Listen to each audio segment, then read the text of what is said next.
You are listening to RANC Sports Radio, coming to you from the gaming capital of the world, Las Vegas, Nevada. To be part of the show, give us a call at 702-475-5WIN. That's 702-475-5946. Send us a tweet at RANC Sports. That's RANC Sports. Or send us an email at rsrshow@gmail.com.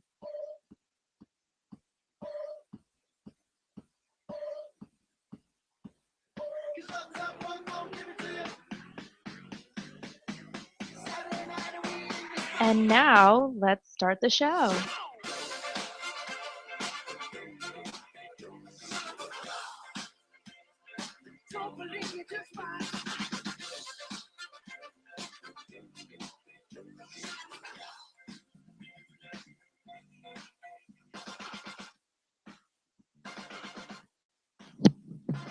Yes, and welcome into another edition of RANC Sports Radio.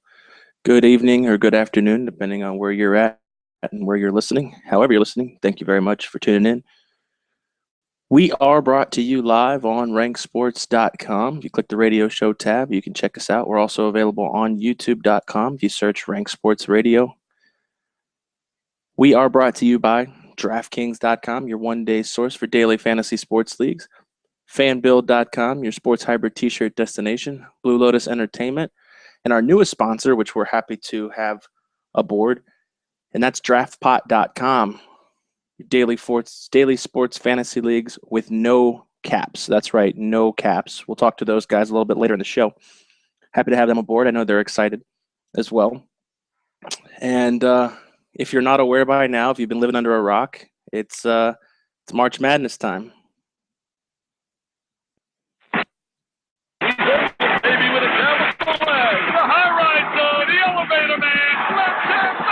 My phraseology really started in the locker room. Players would come up to you and say, "Hey, coach, I didn't get any PT. How am I going to perform?" So I took PT to television. Playing time, baby. Scott Williams doesn't get a whole lot of PT.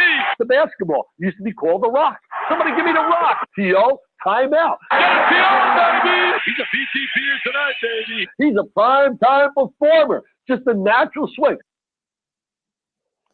Yep, that was Dickie V and his latest in his phraseology. Dickie V usually signals March Madness and the excitement and the craziness that comes along with it. I am joined on RANC Sports Radio by my co-host, as I am each and every show, Dave. Dave, I know that this is your favorite time of the year for college basketball. What can you say about the month or the 3 weeks, that we're about to journey into here? It's March Madness, baby. No, we already went through that part. We already had the Dickie V soundbite. I know it. That's my impersonation, all right? Oh. That's March Madness. You know, besides my tax refund check, this is what I look forward to every year. This is the time of the year when I think everyone skips work, skips school, plays hooky, whatever, and next weekend for 4 days straight are just glued to the television. So some fantastic basketball ahead, I believe. Well, let me ask you this. Since you're doing Dickie V impressions, are you out there making out with Ashley Judd? You know what? If I see her on that TV one more time, I believe I'm going to commit suicide. You know, I watched a Kentucky game the other night, and I would swear to God she was the only one in the arena in the stands. For some reason, the camera guy at CBS has a fixation about her and her damn kid. And I mean, it's all you saw. Every time Kentucky scored, oh, let's see what Ashley's doing. Oh, look, she's eating a nacho. Oh, look, she's clapping. Oh, shut up. I'm done. Please, we get it. She graduated from there. So did probably a million other people. My God, give it up. I'm done. Well, I'm better. I mean, Kentucky is the top overall seed, probably far and away the best team on any given day. So I think you better strap in because you're going to have to get used to seeing a lot more of her over the next couple of weeks. Well, you're right. Kentucky, I mean, hell, they had the number 1 seed, number 1 ranking locked up, weeks ago. It is going to be their tournament to lose. So we'll see what they do here. I had my reservations going into all this. Are they going to crack? Are they going to crack? And it just doesn't look like it at this point. So we'll see. We'll see what they do. But my goodness, I would bet that 90.9% of all bracketologists are going to have them as the champs. Well, like you said, the field is set. We have 68 teams. We have a few play-in games, and we have what would be considered the third round. I can't keep with any of that story. Let's just call them the round of 64. After the play-in games, obviously the 4 number 1 seeds: Kentucky, Wisconsin, Villanova, and Duke.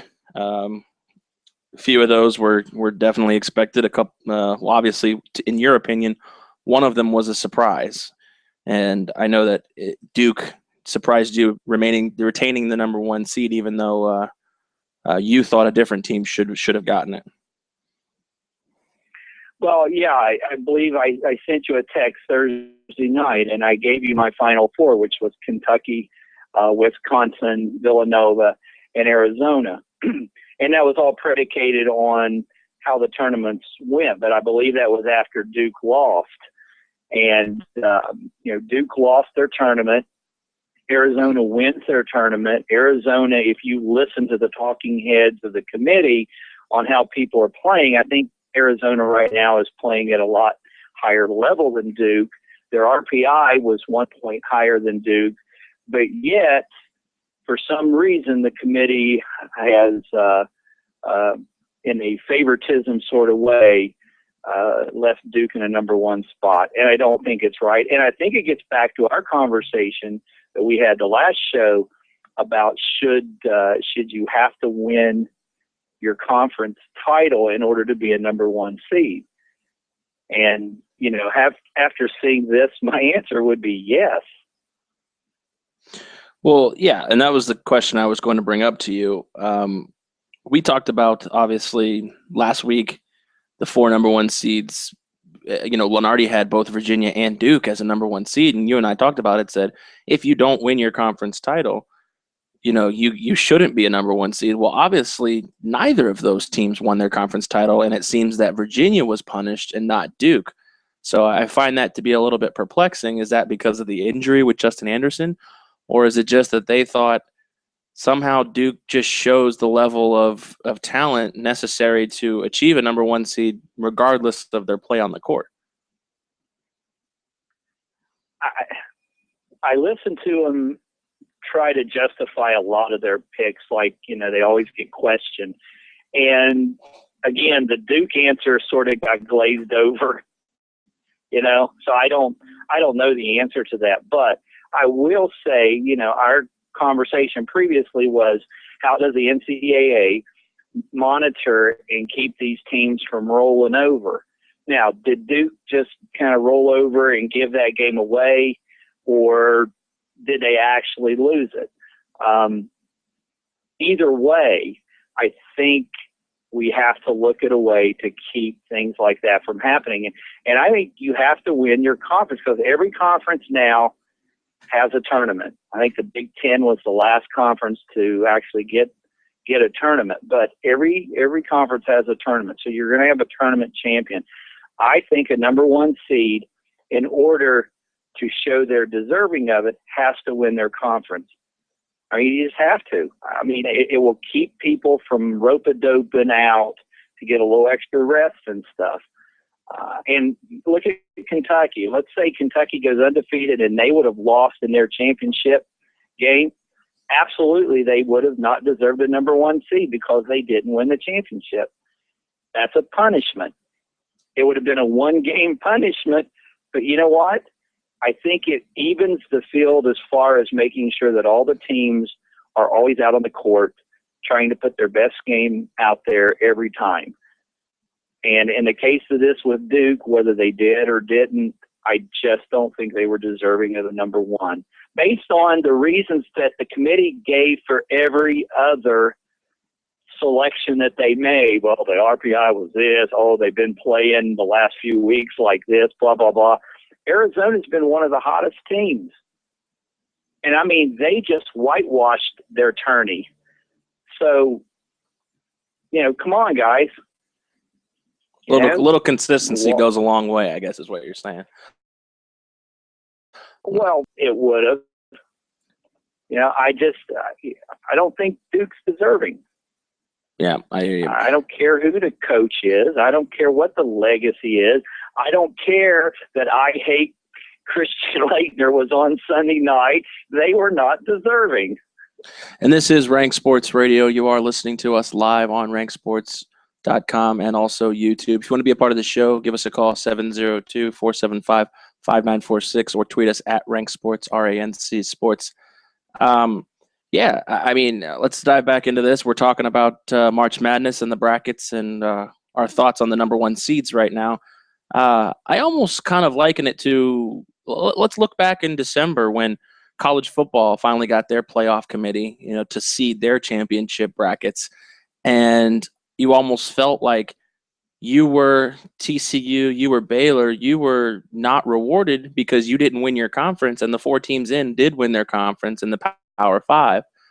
Now it almost seems like you flip gears in the basketball program. You don't necessarily have to win your conference, and this is kind of what we alluded to last week, talking about the potential for Duke and Virginia to lay down because they kind of almost they're almost kind of set regardless of where they win the title. And look, I mean, everything we said almost exactly came true. One of them was going to get a 1, one of them was going to get a 2. And that's exactly what happened. And they didn't even make it to the semifinals. Well, when they had them both about a week or so ago, both as number ones, I knew that wasn't going to stay because one of them was going to lose in the tourney. Well, they both lost. So in my eyes, it should be a punishment. You should, if you're going to be a number one seed, then you should at least be number one in your conference. And Virginia, they were regular season number one and lost. And Duke, just where did Duke come from? I mean, they didn't even win the conference before the tourney. They didn't win the tourney. I mean, they were 29-4.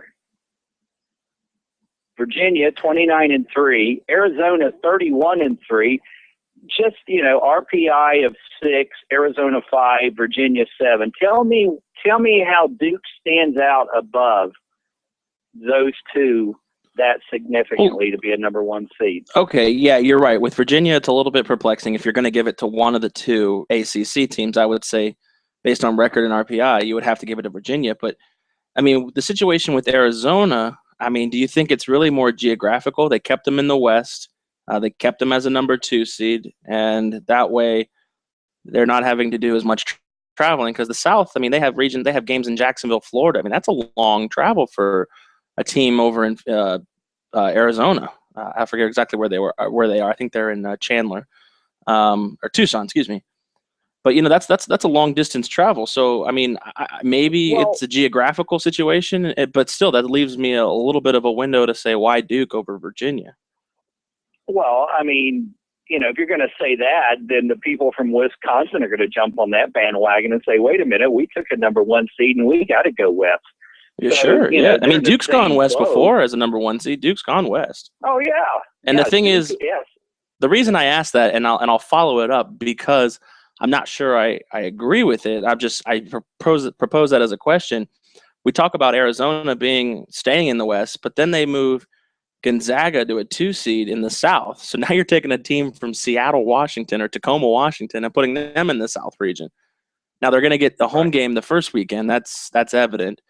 But now you're having. The thing is, you're right. They can't have a straight answer. There's no geographical benefits because you got Gonzaga in the South, you got Eastern Washington in the South, so San Diego State's in the South, and you've got teams in the West, along the lines of Xavier, North Carolina, Arkansas. So, I mean, your geographical, attempt really didn't work out in this bracket. No, but look, honestly, I'm not sure Arizona really would have cared. No, I agree with you. I don't think they would have cared. And, at the end of the day, does it really matter what your seed is if you're in the tournament?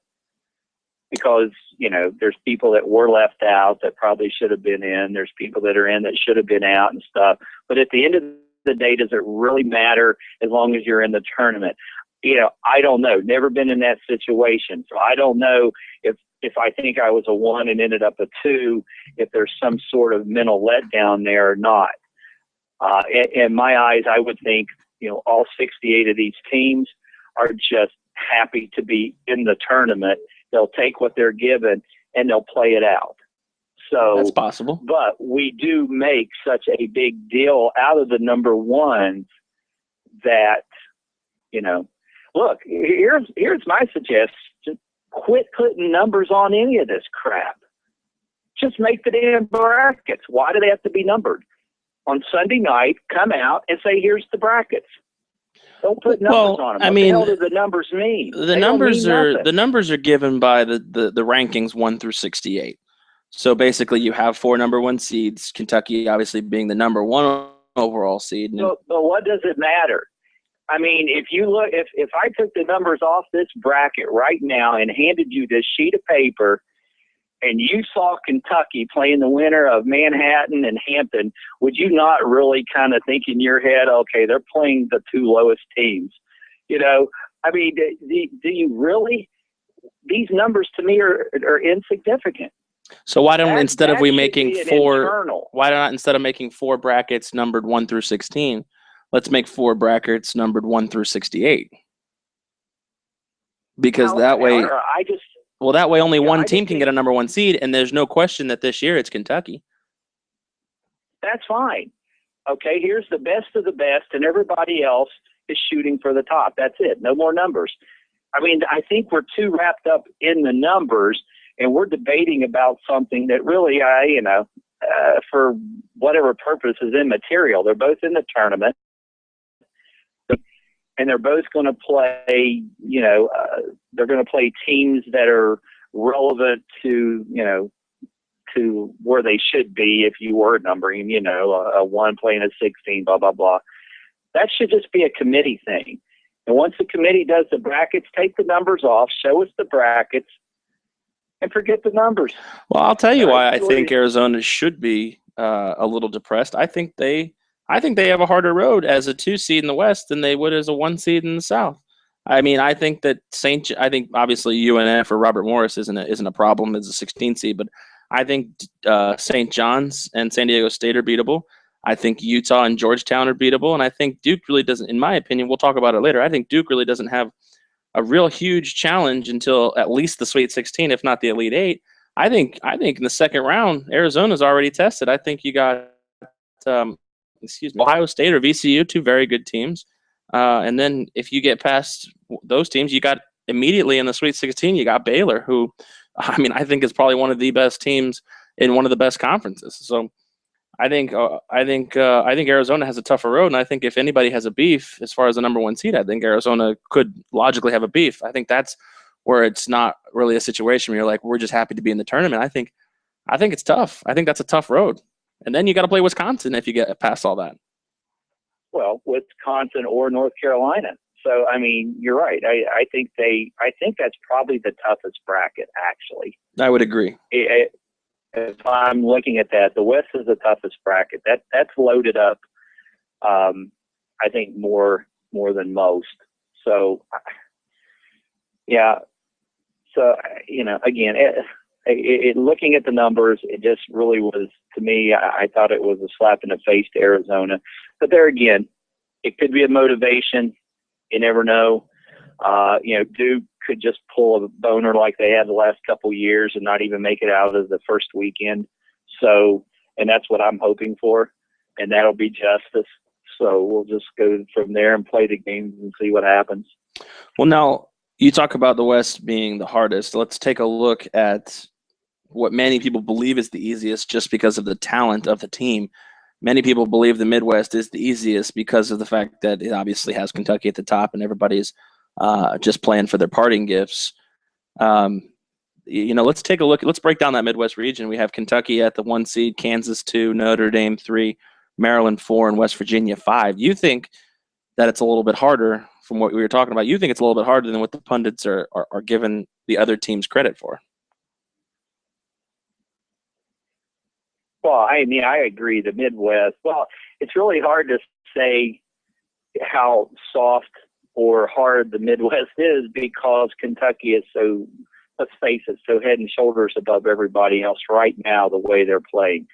So if you're judging everyone else based on the way Kentucky's playing, now this is a soft bracket. But having said that, if I just looked at Kentucky as a normal team, a normal number one, then yeah, I mean, you look down through there, you got Maryland, Notre Dame coming off a high win in the ACC, but not a big team. Kansas has already had their butts kicked by Kentucky once this year. West Virginia has their two best players on the sideline, and the word hasn't come out if they're playing in the tournament or not. You're right. Everybody else in there, there's no one else in there.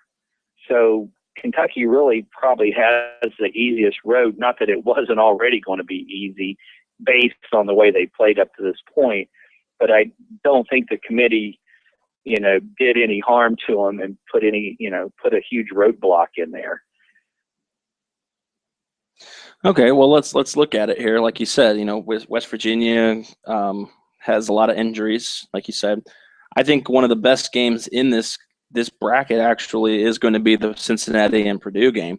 I really just think that's going to be just a slugfest. Cincinnati and Purdue almost play the same style of basketball. Mick Cronin has got his boys. I think he's back on the bench now, so if he's ready to do some coaching, I have Purdue winning that game and obviously ultimately going down to Kentucky. But I think that's going to be one of the best games in this bracket. I don't really see a lot of other interesting matchups. If Texas is able to get by Butler, them and Notre Dame could create kind of an interesting. Texas is a weird team. Let's talk about teams like that, like Texas. Who else were we talking about earlier? UCLA. Well, teams that maybe are just got in on their name.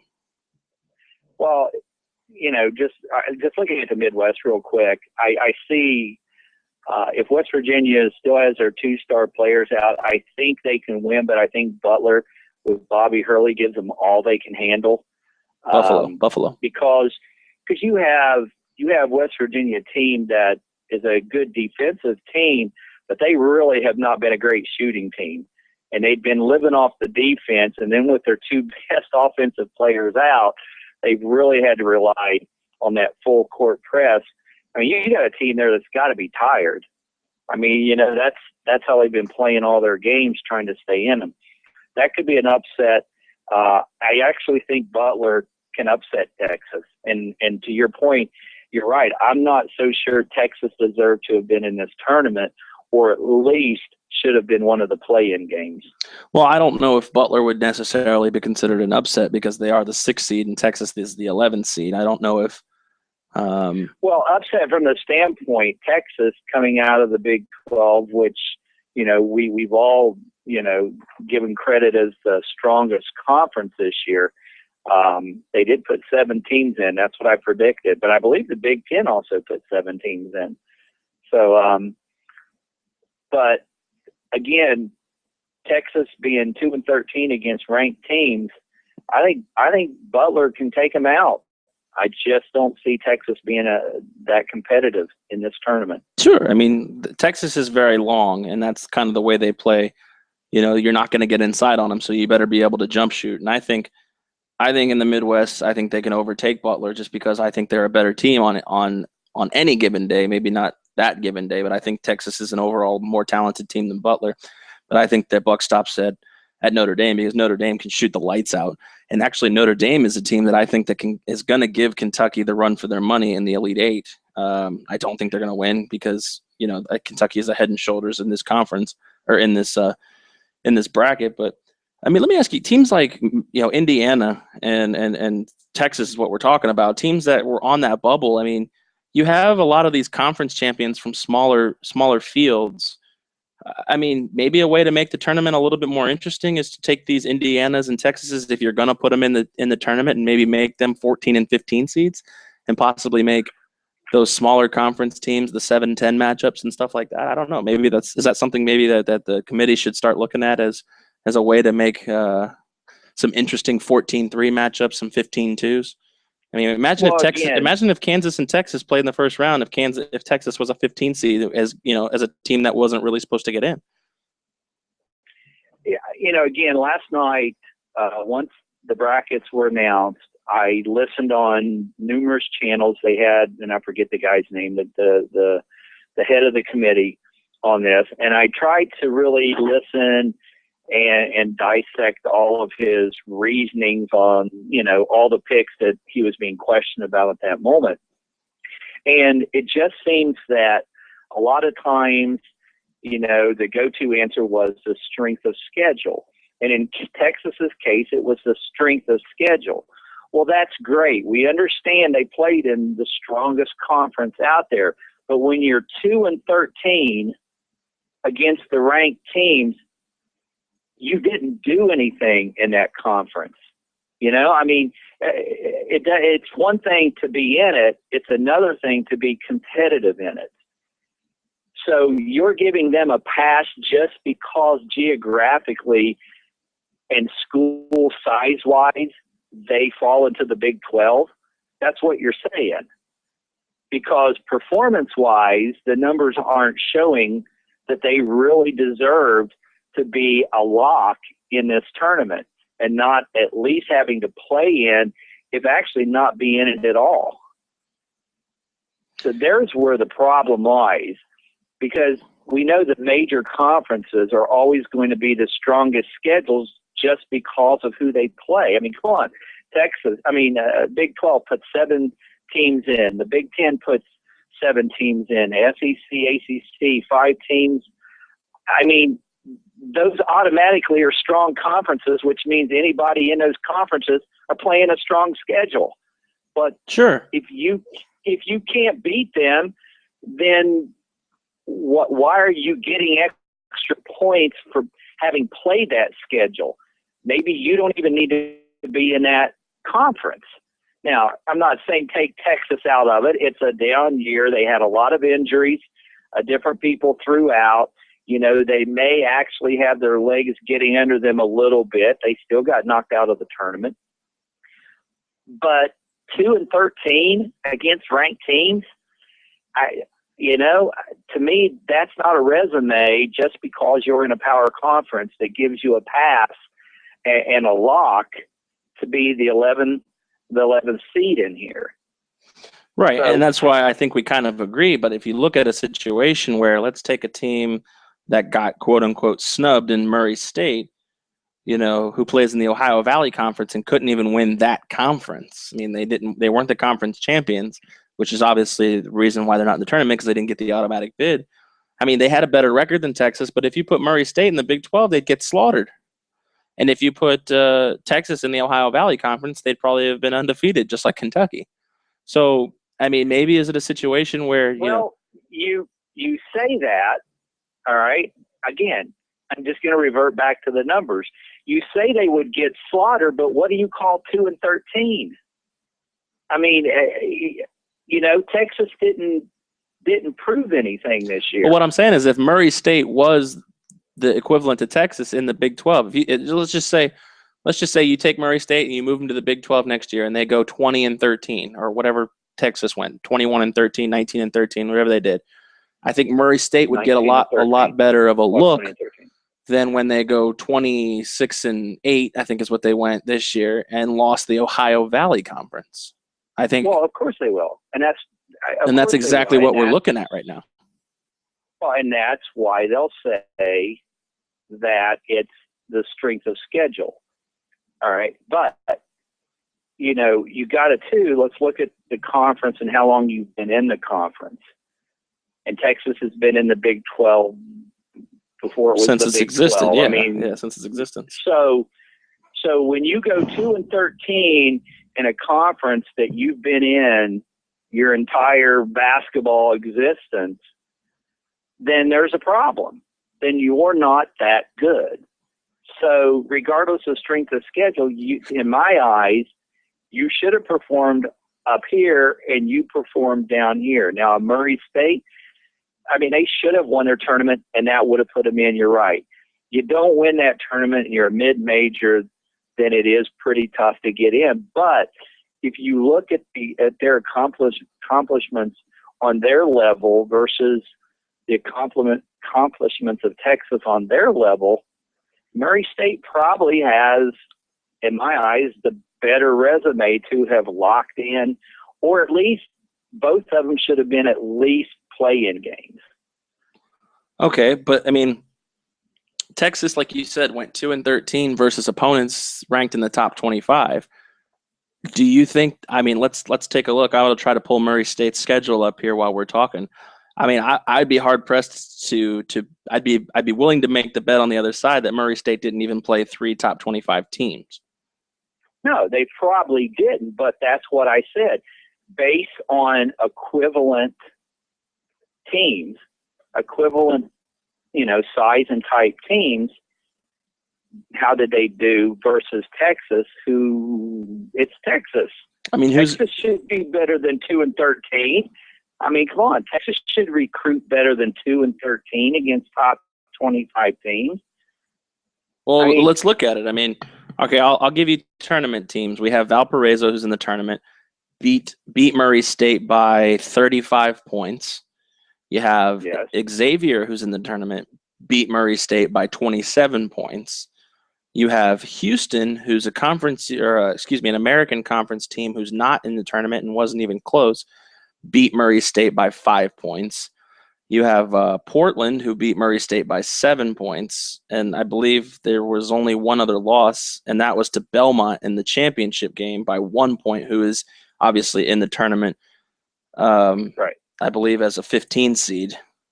So, I mean, you look at the teams. If you want to talk about competition, they got their floor wiped with them by anybody who's in the tournament. Well, and I'm just making the Murray State argument because you brought them up as a snub. I'm not even necessarily, I don't think they should have been in the tournament, but I'm just making the case against Texas of why one should possibly and one shouldn't. Okay, well, let's look at some other teams. Texas, UCLA,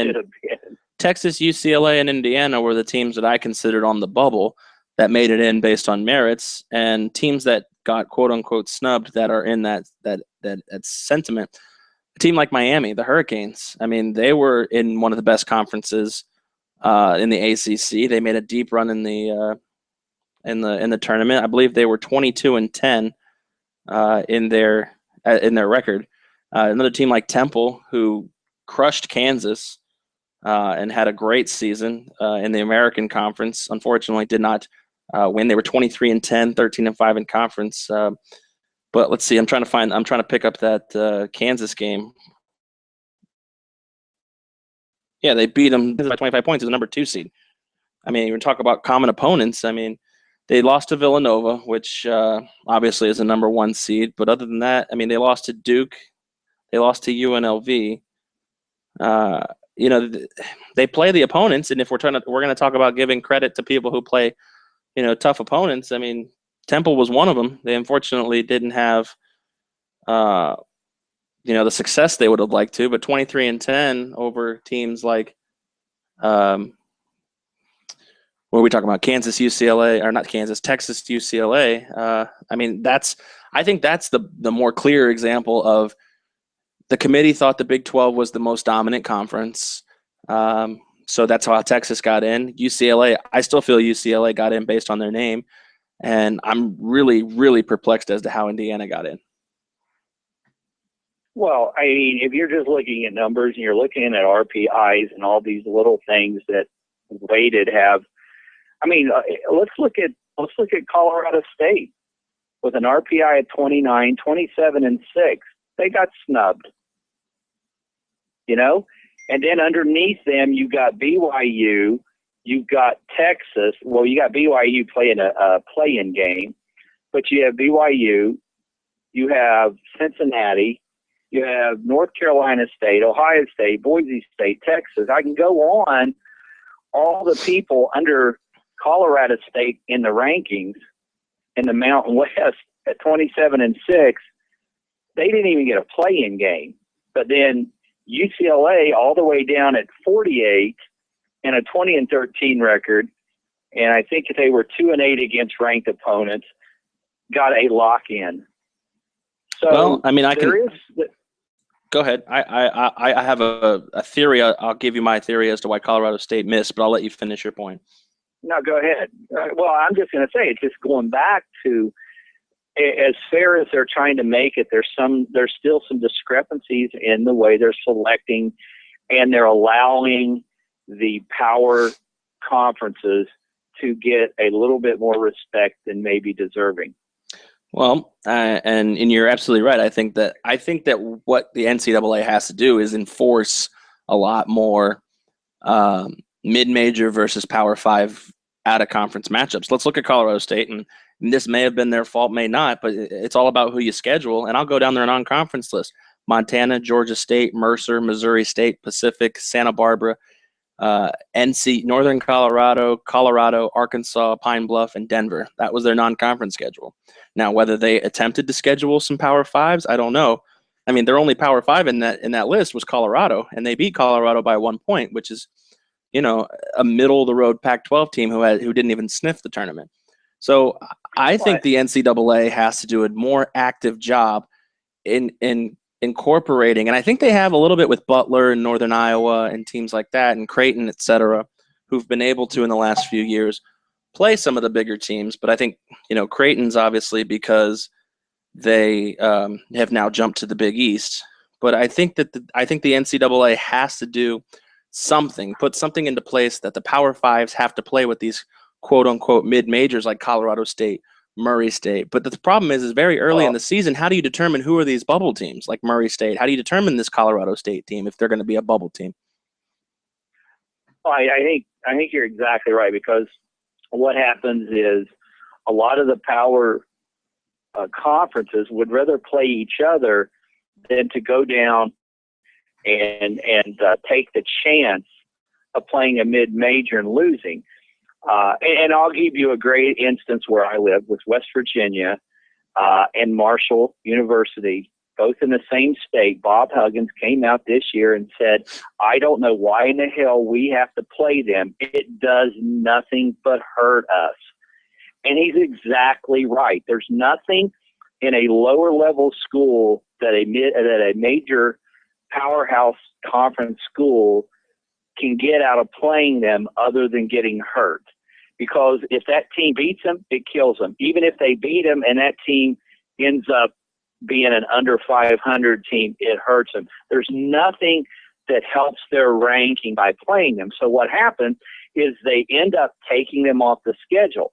And I think what you've seen here in the last few years evolve is a lot of preseason, what they call them, tournaments at the beginning of the season, where you're seeing like the Alaskan tournament, the Hawaii tournament, the Puerto Rico tournament, where all the majors are going and playing these beginning of the season tournaments against each other instead of scheduling what we used to title the cream puff games, in order to keep those rankings up, especially if they're winning and stuff, because they know even at the beginning of the season, if they do lose, they're playing a team that's probably at some point at the end of the year is going to still be a ranked team. It's not going to kill them in their ranking.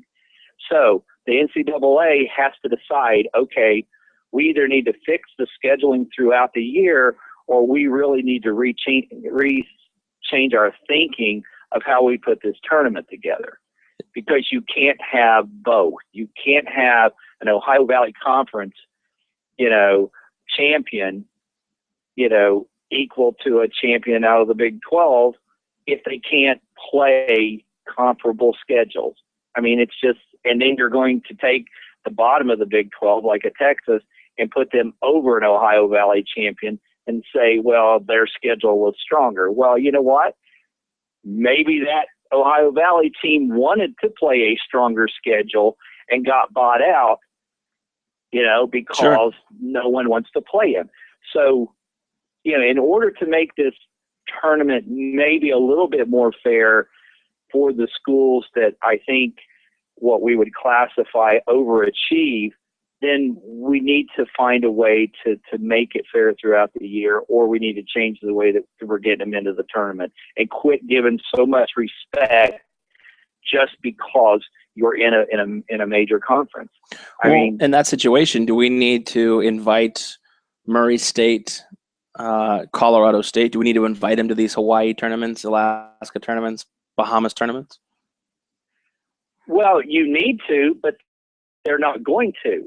They're not going to for two reasons. Number one, the reason I told you. Number two, they're not a draw. Well, number three, they can't afford it. Well, they'll afford it because they'll get a good payday for going. But the point is that if you've got a Kentucky, a Louisville, a North Carolina, and a Duke in a tournament, that tournament's going to draw. All right. If you've got one of those teams or two of those teams and Murray State and, just pick your next one, Texas Southern, you may not get the draw that you would, Sure. So it all comes down to money also. But I think really, as far as the schools are concerned when scheduling, it's why schedule someone that's going to hurt us regardless of the outcome of the game. And I think the majors, that's what they're thinking. So there has to be, you're right, there has to be some way to force these teams to interchange a little bit more and play a little bit more. I mean, and then the other thing with this committee that I believe is that, this isn't 1980, this isn't 1970s, 1980s anymore, where you only have about, 10 to 12 top consistently year after year basketball teams like you used to see. The talent in the NCAA is spread thick and heavy throughout all conferences. Sure, absolutely. And I think the NBA is showing that. You've seen a tremendous, over the past 10, 15 years, you've seen a tremendous uptick in the talent at all levels, at all conferences. So I think right now, today, you have a better chance of the old cliche on any given day happening than you did back in the old days of the tournament. And I think the committee needs to recognize that, and I think they need to set this tournament up for more of those possibilities. Yeah, I would agree with you. And I think that – so you agree that the beef with Murray State and Miami and Temple, you think it's legitimate over teams, Texas, UCLA, and Indiana? Well, again, I don't know the regulations that the committee goes over, and every time it gets to that part of a question, it gets glazed over and the interview's over. So until I actually sit down and read exactly what they look at, I just have to go based on the buzzwords that they say. And based on those buzzwords that they say and buy in it. So I think there is a beef.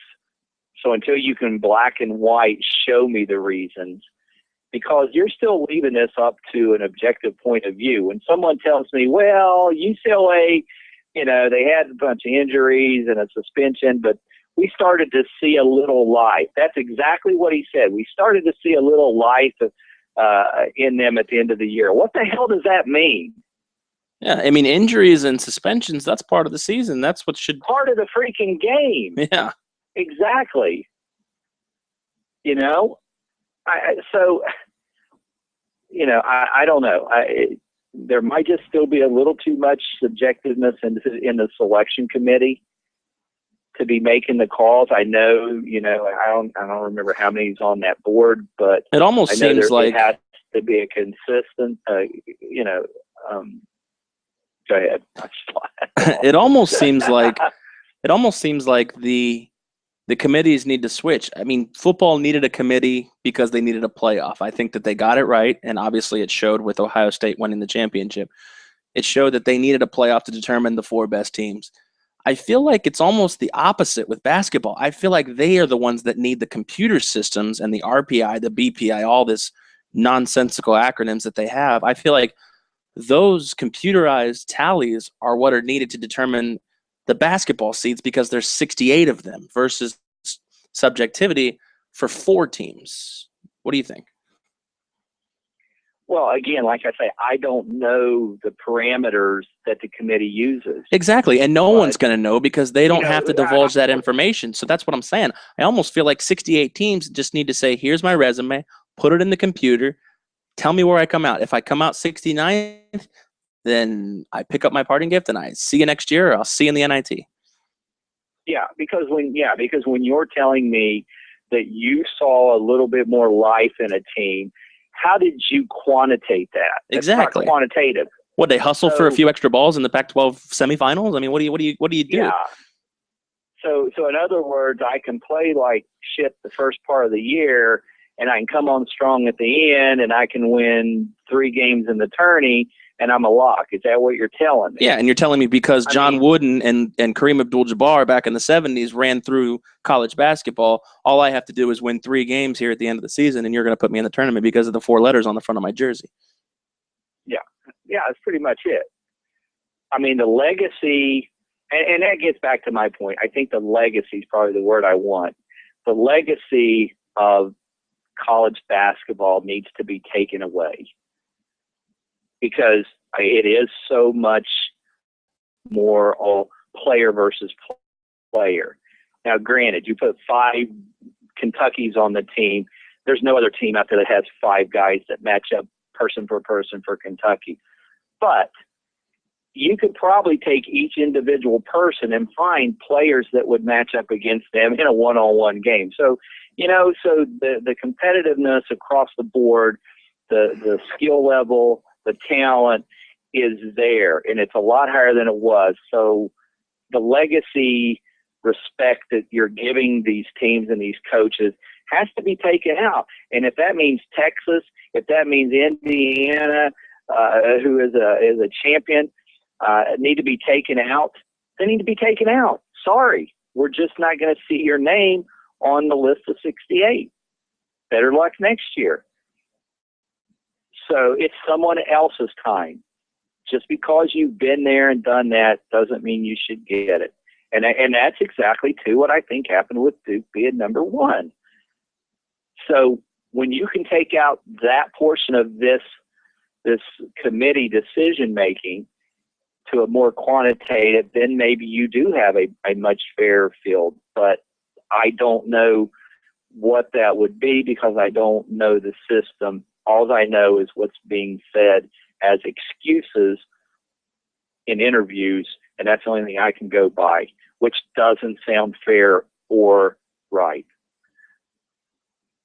Yeah, I mean, I agree with you. I think that the subjectivity needs to be taken out, and I think that the exact sentence that you said about the signs of life is exactly the reason why. The thing with Duke is mind-boggling. I mean, Virginia had a better record. They did lose to Duke by 6, but the fact of the matter is they both went down the same stage in the tournament, and according to his description, it's because of Justin Anderson's injury. Well, if you're talking about the injury to him being detrimental to Virginia, but the injuries to UCLA not being detrimental, you're stepping on yourself. But let's move forward and talk about we're kind of fighting for the little guys here. So let's talk about upsets. Let's talk about upsets. Let's do it. Let's look at the. I'm upset. I know you are, but let's talk about upsets in the tournament. We talked about how Texas beating Butler is not quite an upset, but let's look at that Midwest region. And you talked about Buffalo and Bobby Hurley's team. Potentially beating West Virginia. Do you still consider that an upset with 2 guys missing from West Virginia's starting lineup? They're 2 top scorers.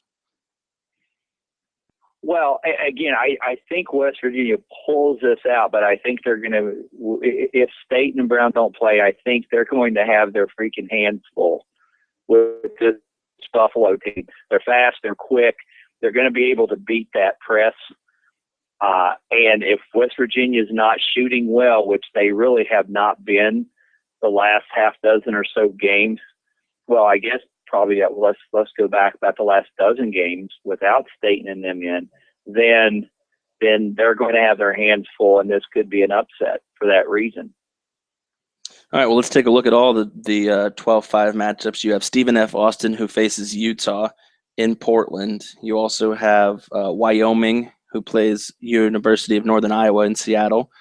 You have Arkansas versus Wofford, who plays in Jacksonville.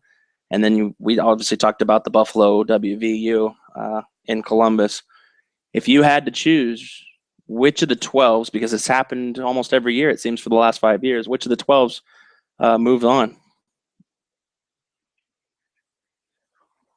Well, I think really, again, I think Buffalo is the only 12 that maybe has the full legitimate shot. But I will go one number a little deeper, and I've got Eastern Washington taking out Georgetown.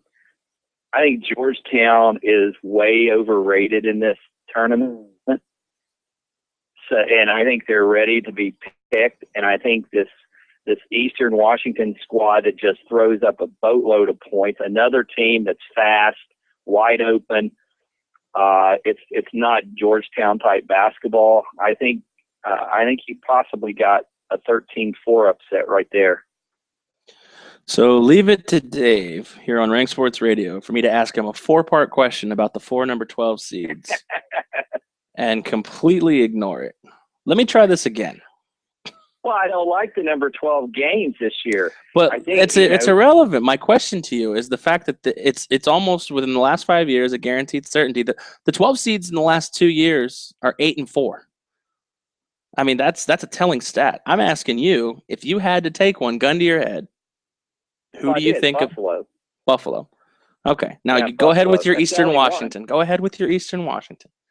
Yeah. Okay. Well, Buffalo. Look, I like Stephen F.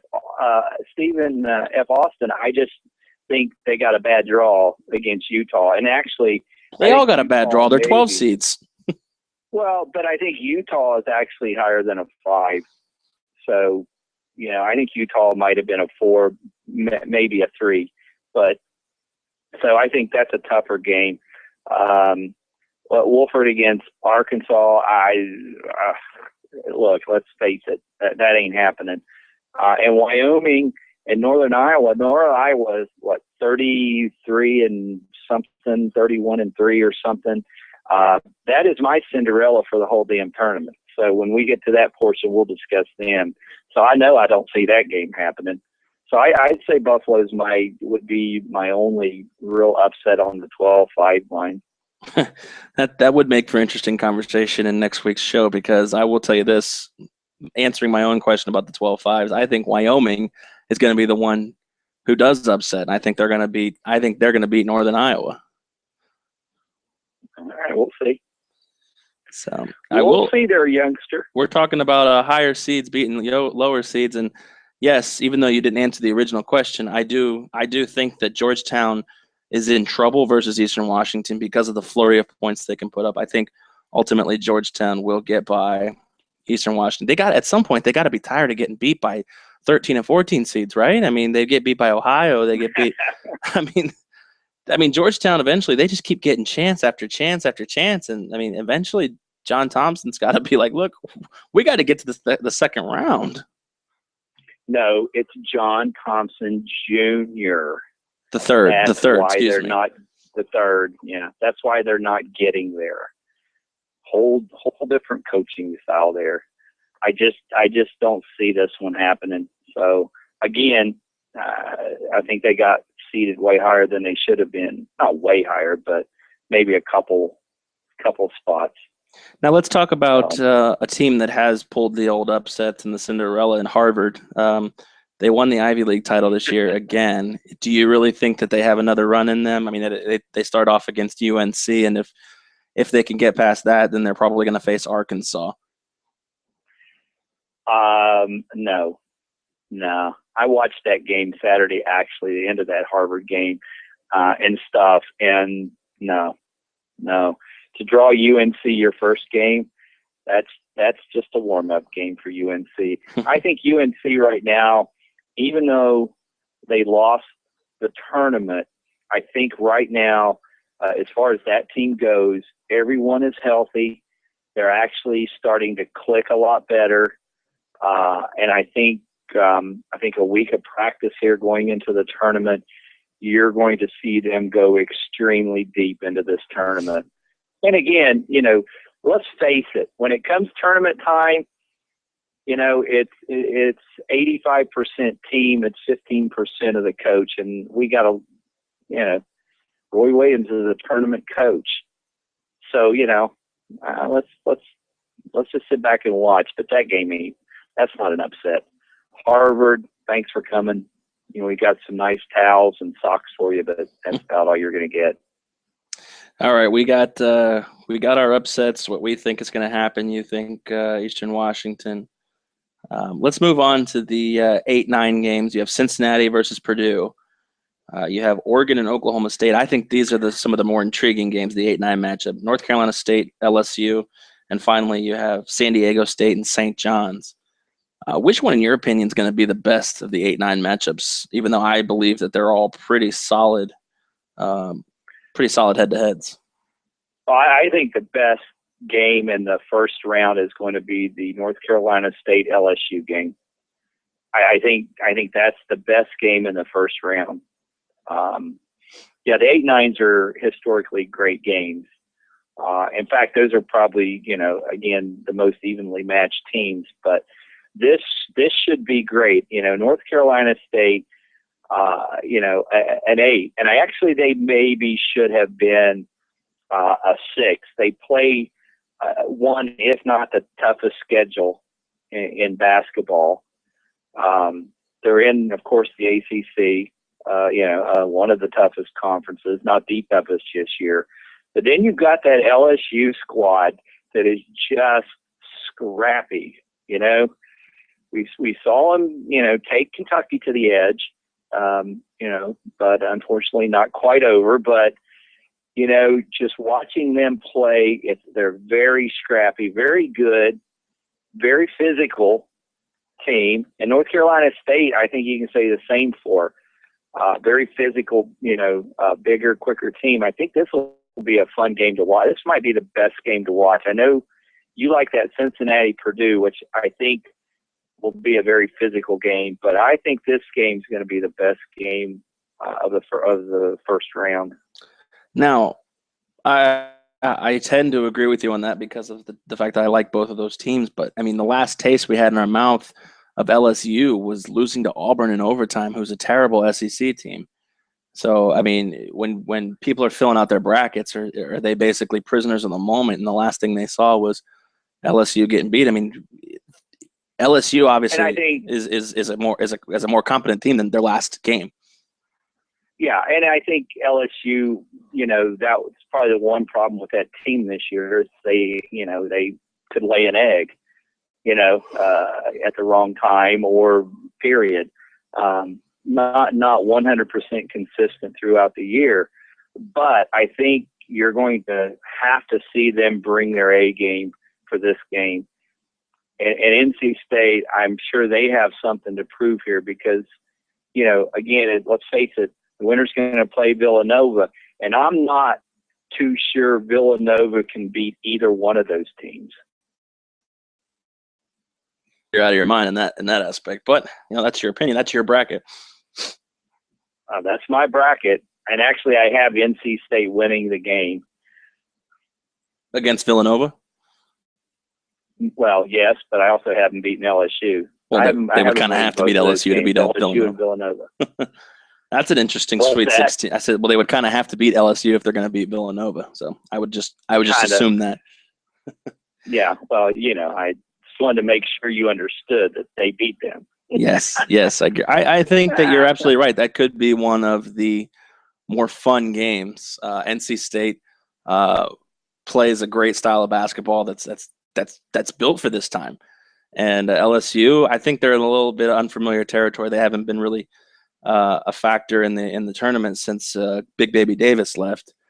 But, like you said, we'll see. They have the ability to play with anybody. They've shown that with Kentucky. And but they also have the ability to not get off the bus some days. So we'll see what kind of team shows up for LSU. You are listening to Rank Sports Radio. It is now 5 o'clock in the West, 8 in the East, and we will be talking to our friends at draftpot.com here coming up in about 15 minutes. If you want to get a hold of the show, 702-475-5946, or tweet us at Rank Sports, RANC Sports. You can email the show too, rsrshow@gmail.com. We are brought to you by DraftKings.com, FanBuild.com, and Blue Lotus Entertainment. All right, well, let's dive back in. And an interesting matchup that's not an 8-9 seed, but might as well be an 8-9 matchup, and I think is going to be, in my opinion, the best matchup of the first round, and that's Ohio State versus Virginia Commonwealth. I think both teams are I think one team is heavily overseeded, and I think one team is heavily underseeded. And I'll let you kind of see if you can figure out what that is all about. But I think this is going to be a really interesting game, and I think ultimately Ohio State's going to win it. What do you think about this matchup? I mean, VCU has obviously been a team who's been the hunter, and now almost in the last few years have been the hunted. And last year we saw they were the 5 that got upset by the 12. They've kind of had an up and down year for both of these teams. Who do you think really prevails in this matchup? And if you agree with me that it could be one of the more interesting ones in the first round. Well, I agree with you with the VCU since they came on a few years ago.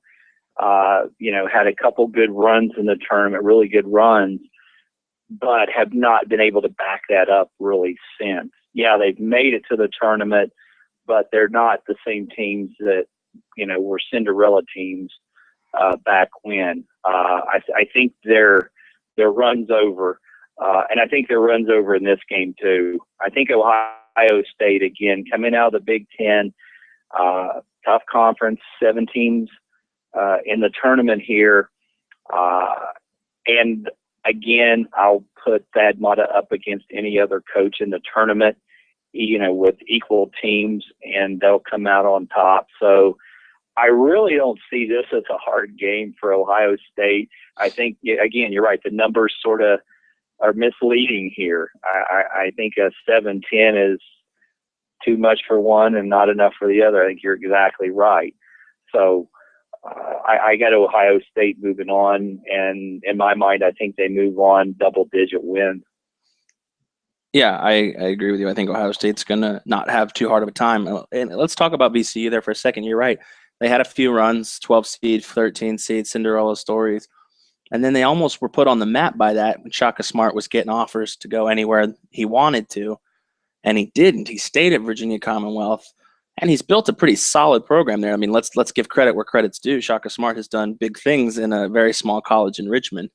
However, it's that clear-cut scenario. Once you become the hunted, you've got to be able to maintain. And programs like Gonzaga and Butler have been able to do it, but some programs like a Virginia Commonwealth haven't really been able to sustain the success as a favored team that I guess Shaka Smart would want. So my question really is not regarding the team, but did Shaka kind of mess up by not leaving VCU at the time when he could have gotten an open checkbook, basically?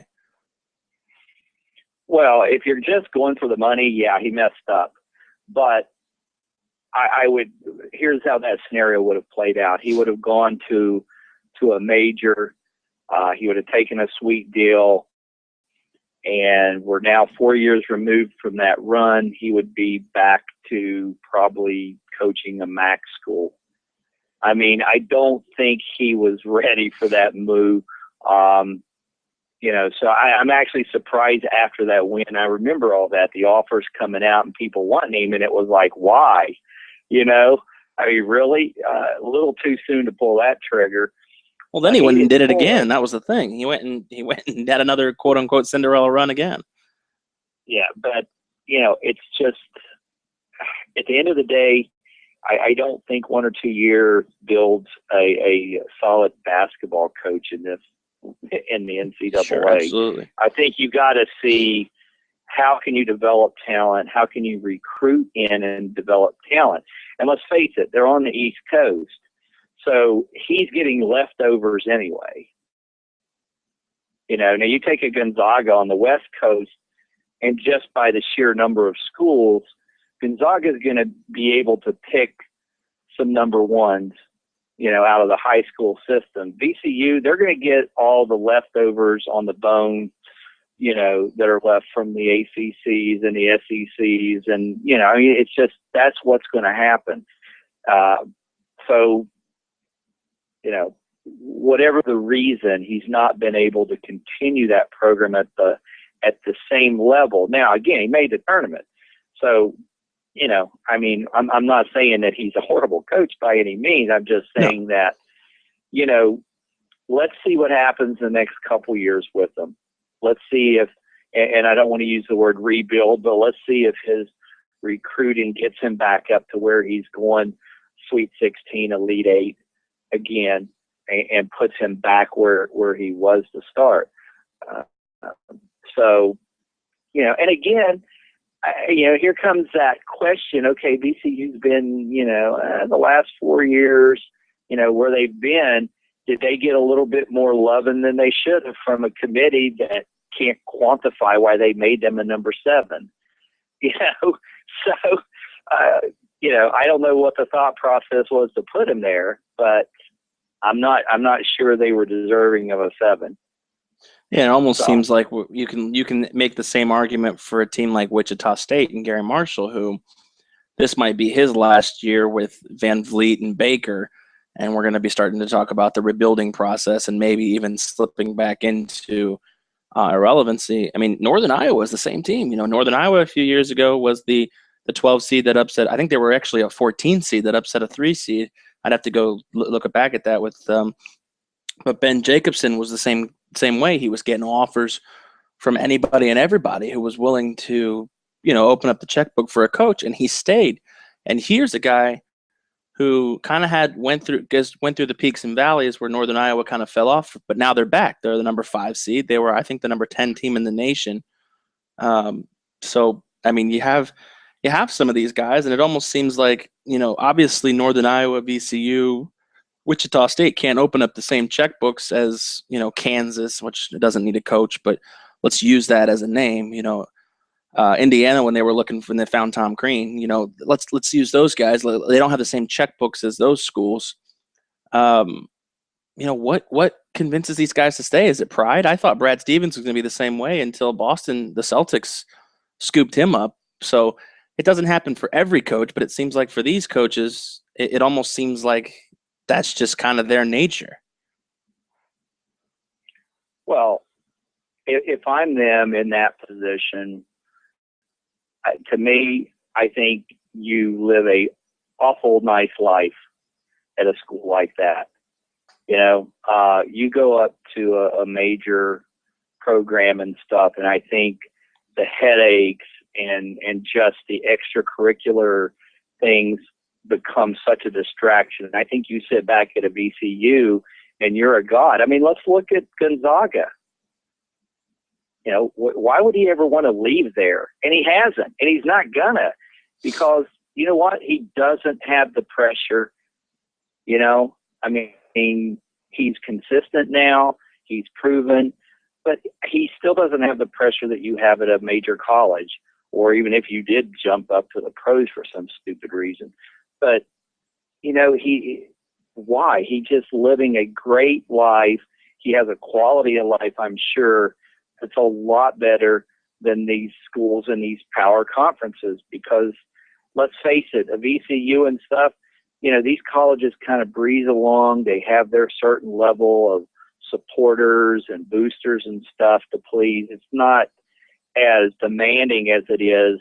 And let's use Texas. And I'll even use a better example of that. Let's just look at Texas football and just look at when Charlie Strong took that. I mean, Texas has their own freaking television station. So you're not only coaching, you're a freaking celebrity and an entertainer, and you're on a show, and then you're out doing freaking dinners and raising money. I mean, it's just mind-boggling, the extracurricular. You sit back at VCU, you go to a few dinners, you draw a couple mil, you go to the tournament, and you're a god. You go pick out any Cadillac you want down the street. But so why would you want to leave that headache and go to a headache? I mean, why would that? To me, that's a cream puff job if you're staying good. So you're saying kind of the big fish, small pond kind of mindset, you know? Sure. In my mind, yeah. I mean, if you're just in it for money, then go ahead.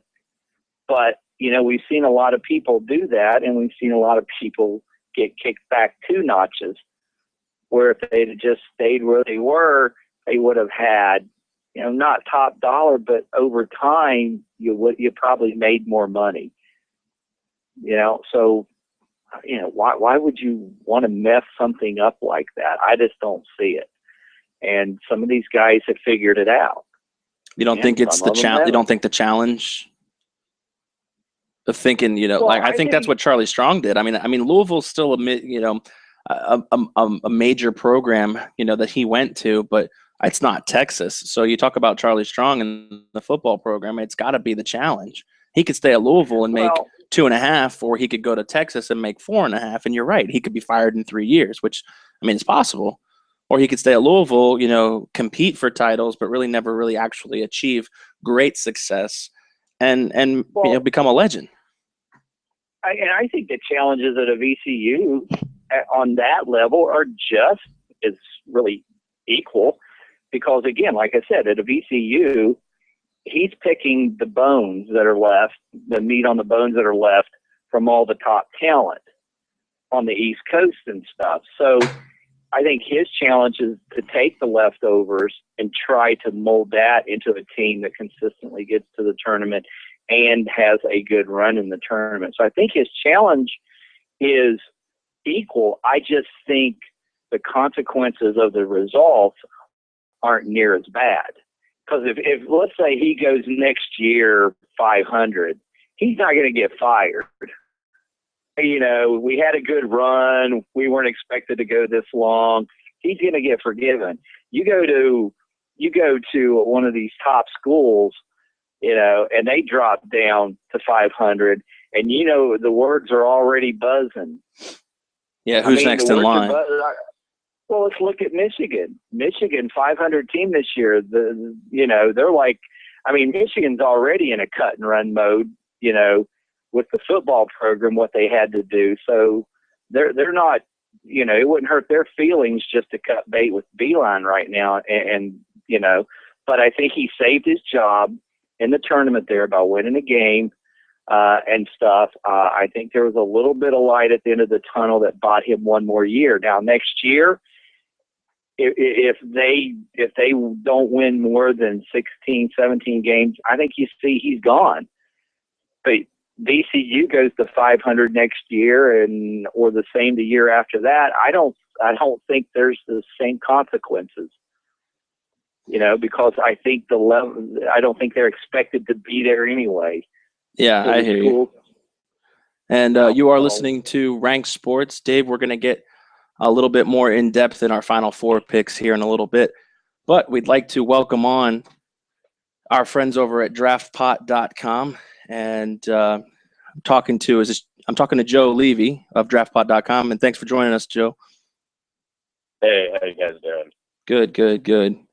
Hey, you know, draftpot.com, we obviously talk to our friends about, you know, the other daily fantasy sports sites that are out there, Joe, and you guys over at DraftPot are doing something a little bit different than the typical daily fantasy sports. Talk to us a little bit about what DraftPot sets apart DraftPot from the other daily fantasies. Sure. So, as you guys all know, traditional daily fantasy sports sites have their users cap their lineups via an imaginary salary cap during the lineup selection process. And we thought that there could be an easier way to go about the lineup selection process. And we feel like the more casual sports fan who isn't as much of a hardcore fantasy gamer would appreciate a no salary cap format. And so far, users are responding very well to the no salary cap format. It's providing them a lot of flexibility, and it's also allowing users to fill out their lineups in a much shorter amount of time, which is also something that our users are appreciating.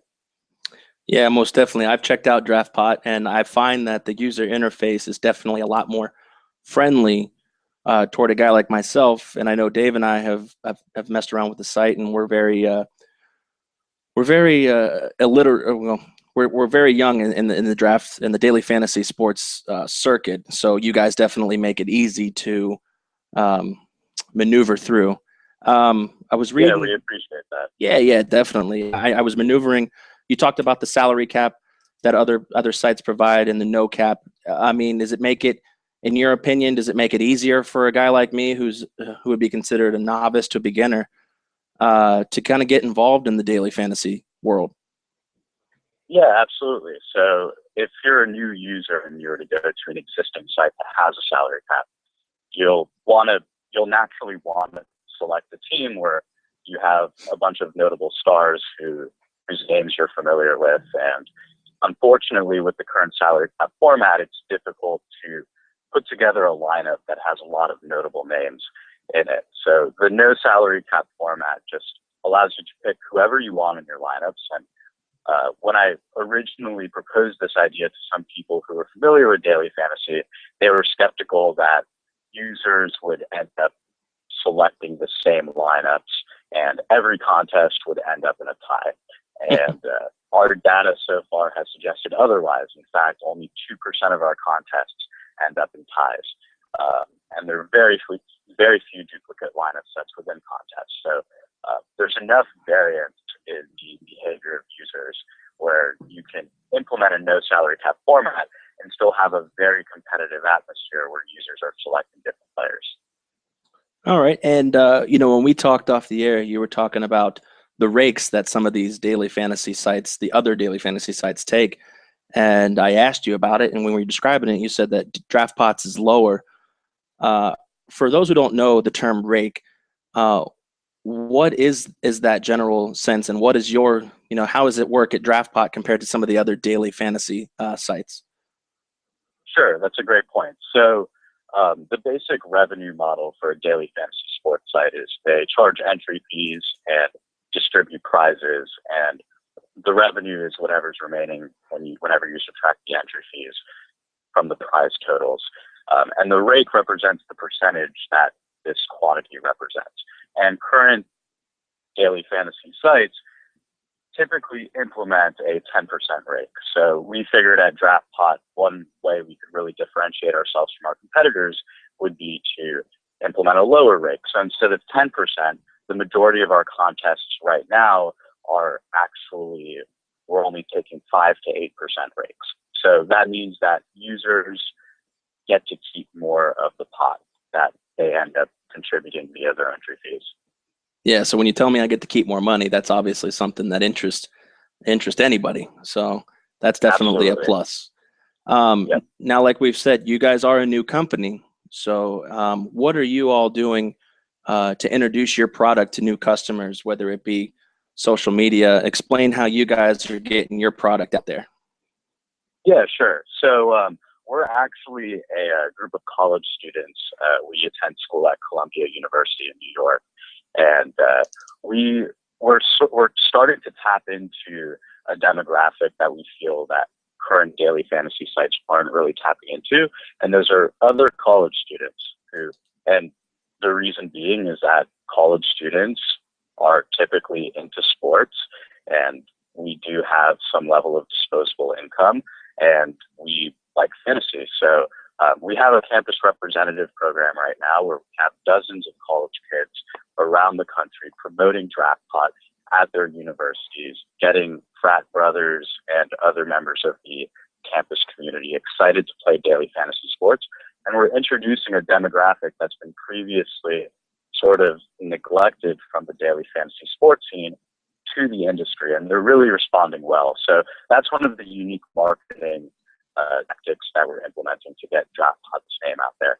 But other than that, I mean, we are launching our beta site next week, and then once we do so, we plan on buying some online ads on some prominent fantasy sports websites to sort of get the name out that way. Another thing that we're doing that our users are really appreciating is every night we give away at least $10 worth of free rolls. So if you want to try out DraftPod, you can always try it out without making any sort of deposit. It's totally free to do so. And yeah, actually to kick off MLB on March 23rd, we're going to open MLB off with a $1,000 free roll. So you'll actually be able to go onto DraftPod, not make a deposit, and fill out an MLB lineup and still have a chance to win part of a $1,000 prize pool. Now you talk about this $1,000 free roll for Major League Baseball opening up the season, and it's a daily fantasy sports league. So I'm filling out a lineup for opening day. Is basically what you're saying. So for April 6th, the first the first full day of. So the first full slate of games. I believe the season starts April 5th, but you only have one game going on, and so we're doing it for the first full slate of games. So on April 6th, as long as you fill out your lineup before then, you could go to draftpod.com, enter the $1,000 free roll, and without making a deposit, have a chance to get your share of $1,000. Yeah, most definitely. Like, check out the guys at draftpot.com. We're talking with Joe Levy, CEO. Let's talk about the beta launch that you discussed just a little bit earlier. You said you guys are coming out with that on the 23rd, which is exactly a week from now. What does that mean for DraftPot users who are currently using the site and ones that are investigating the site as we speak? What does that mean for them? How is that going to change? Yeah, sure. So obviously with the beta launch, we're seeking a significant, we're basically going across the board and implementing several improvements. The most notable difference you'll see is the desktop site that you see now will be completely redesigned to sort of provide an interface that will be more user-friendly than the current one, while providing some additional. We're enhancing the design of the desktop interface as well. We're also implementing a much faster database. So current users on DraftPot will see their real-time data update even quicker when they're tracking their contests than is currently the case now. We're also launching MLB in conjunction with our beta launch. So those are really the key points of beta. It's going to be a different design, one that's even more user-friendly along with MLB, and just a faster experience. And we're also launching the create your own contest feature, so that not only will you have access to public contests where you're playing against random people entering contests, but you'll also be able to create your own contest where you'll be able to invite your friends that way. Now, see, that's very interesting because that's pretty cool. You can kind of create almost like your own party at draftpod.com, and you're almost your own fantasy pool, which, I mean, I've studied the other sites. I haven't seen anything come close to that. So that's definitely interesting what you guys are doing over there. Now let's talk about, you mentioned earlier you guys are from Columbia and you've started up this daily fantasy site. I mean, it doesn't just happen overnight. Talk about you guys and what you've done over the last several months to get this thing off the ground. I'm sure there's been a lot of sleepless nights over there at Columbia U. Yeah, absolutely. It's certainly not been easy just developing this totally from scratch, but that's essentially what we did. DraftPod was born actually when I got a call from my uncle Mike last year, and he called me saying that he asked me if I ever heard of FanDuel, and I told him that I had, and he was telling me that he saw an ad of theirs on television, and he visited the website, but he wasn't entirely sure what to do once he visited the website. He was sort of overwhelmed with the complicated landing page, Sure, all the contests and all the numbers, and he didn't really understand what to do on FanDuel.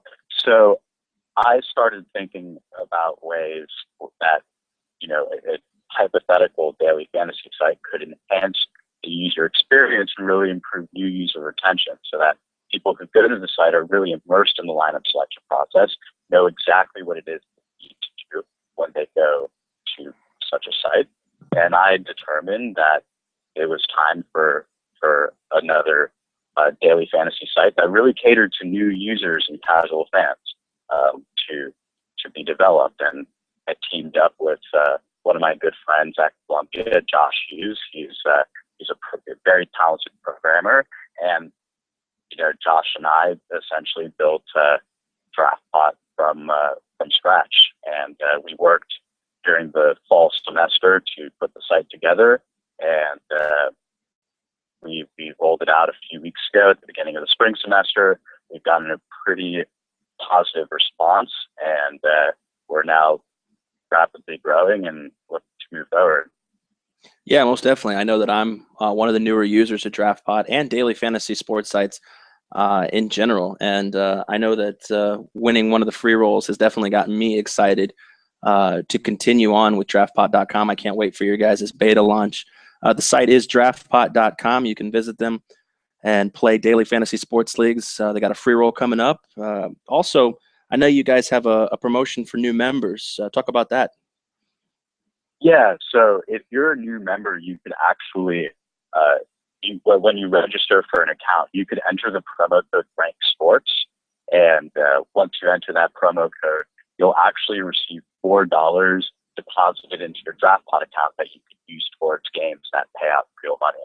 So not only can you join DraftPot and participate in one of our daily free rolls and win money without making a deposit that way, but you could also play with $4 in DraftPot credit and try to win even more money without having to make a deposit.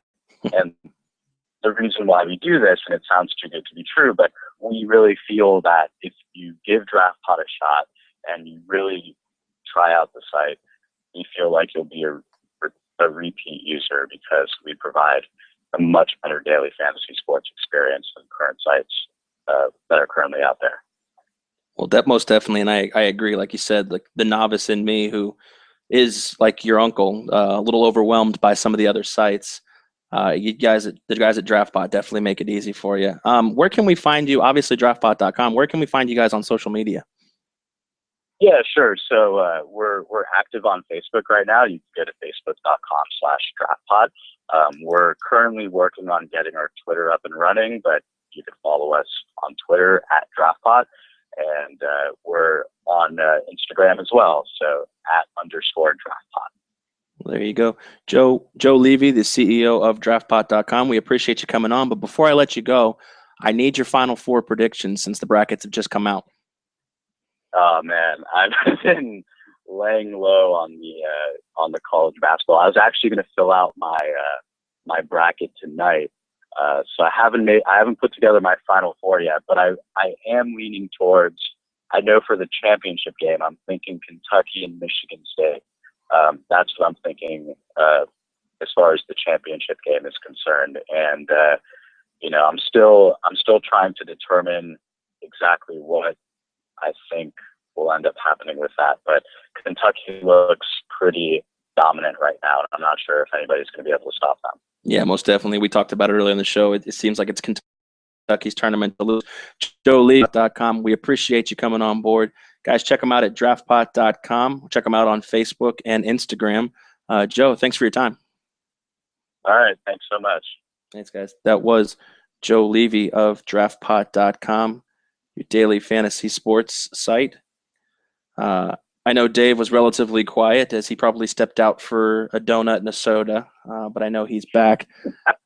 Dave, I know that you've kind of dabbled, and I use that word loosely, in the daily fantasy sports scene. We've talked about it before with the salary cap restrictions, not being able to pick the optimum lineup. I thought that's a pretty unique setup that they have, that you can basically pick your all-star fantasy team and not have to worry about cap space like a real GM. Yeah, in my case, you're right. Because, again, it's fantasy. So I'm in it to have fun. Hey, if I win something, great. But I'm in it to have fun. I don't want to spend 23 hours a day trying to mathematically figure out what I can and can't do. I mean, come on. My mom says she needs to clean the basement at least once a day, so I got to get out of there. So this makes it quicker. It makes it easier for someone like me that doesn't have a lot of time, that's in it really just for the sheer entertainment of it, not the front office, craziness and figuring out salary caps and that nonsense. So, I think that's, to me, it's a good product. I won't even look at the other ones because it's too involved fault. I don't care that much, but this is something that, I can play in, yeah, I can go on, make a few moves, and be done with it, so I hope it works out well for them. I think they probably got something here, because a lot of us we just do this stuff for fun. There's some out there that take this stuff way too serious. Yeah, there's a lot of guys that make a living off of it. It's crazy. Yeah, and to me, in my involvement, that would take the fun out of it. Sure. I'm just having fun, I'm not going to stay up all night reading charts and players and injury reports and, oh, by the way, can I afford this one and what do I get? Forget that. You've already lost me. So hopefully they do well with this. I think they will, and I don't for a minute believe, like he was saying, that people were skeptical that, oh, everybody will tie. No, I don't think you'll see that, because I think you'll see a lot of people mix and match players and stuff, just trying to get that advantage. So I think they got a good product here. So I can't wait to get on and start monkeying with it and see what I can do. And that is draftpot.com, draftpot.com. And like Joe said, if you sign up today and use the promo code RANC Sports, RANC Sports, they'll give you $4 in free entries. And so obviously, they're doing big things. We'd love to be a part of up and coming sports events, because we're a grassroots sports radio station and sports capping site. And obviously the guys over there know what it's like, the sleepless nights that you put in to kind of generate something that you love to do. So we're definitely appreciative of Joe and the guys coming on from draftpot.com. And Dave, Joe said that he kind of agrees. Kentucky, it seems like it's their tournament to lose. So let's move back into the brackets and talk about our Final Four predictions. We've talked about each of the brackets a little bit in detail. I guess we could skip over the Midwest bracket because we both have the same team in Kentucky, but let's talk about the other three. And give me your Final Four predictions. All right. I've got it right here, buddy. Fresh off the printer. All right. Of course, I do have Kentucky in the Final Four. I had to go with that. That's about as far as I went with it. I have, coming out of the West, the University of North Carolina. In the East, I have Northern Iowa. And out of the South, I have Iowa State. Yeah, that's a strong Final Four. North Carolina obviously can do, damage to anybody. You had Iowa State, who is a strong team out of one of, like we said, the best conferences. Kentucky, obviously. And who was the fourth team? Wisconsin? Kentucky, Iowa State, North Carolina, and Northern Iowa, the Cinderella. Northern Iowa, the Cinderella. Okay. All right. Well, I'll give you my Final Four predictions before we move on to the title game. And we're in agreement with Kentucky. I think that the Midwest is basically, some practice rounds. I think coming out of the West is going to be Baylor. I think Baylor can defeat. I don't think they're going to get a chance to play North Carolina. I think Wisconsin's going to be the Elite Eight matchup. I think Baylor's a big time underrated team, even though they're a 3 seed. I think that they're going to be able to play great basketball. Villanova out of the East. I struggled with Villanova versus Oklahoma in the Elite Eight. Ultimately, I just thought that Villanova might have a better 3-ball presence and a better higher shooting percentage, and Oklahoma just can't seem to finish games. And we're in agreement. I had Iowa State out of the South beating Utah in the Elite Eight. So, my Final Four is Kentucky, Baylor, Villanova, and Iowa State. Now I move to your bracket, and give me the 2 teams that move on to the national title game April 6th in Indianapolis at Lucas Oil. I have Northern Iowa. The Cinderella story makes it to the championship game. And I have the University of North Carolina Tar Heels upsetting Kentucky. Wow. So you're telling me North Carolina versus Northern Iowa. And I'm saying North Carolina wins it all. This is the year of the ghost of Dean Smith. That would make for a very, very interesting storyline. I can tell you that. I think you're batshit crazy out of left field. But hey, this is your bracket, and you get to go down in flames with it. It's however you wish. I am not going to be a bandwagoner. I let Kentucky go all the way to the Final Four, and that's about as far as I could take it. And I'll tell you why. Because I'm tired of seeing Ashley Judd on the television.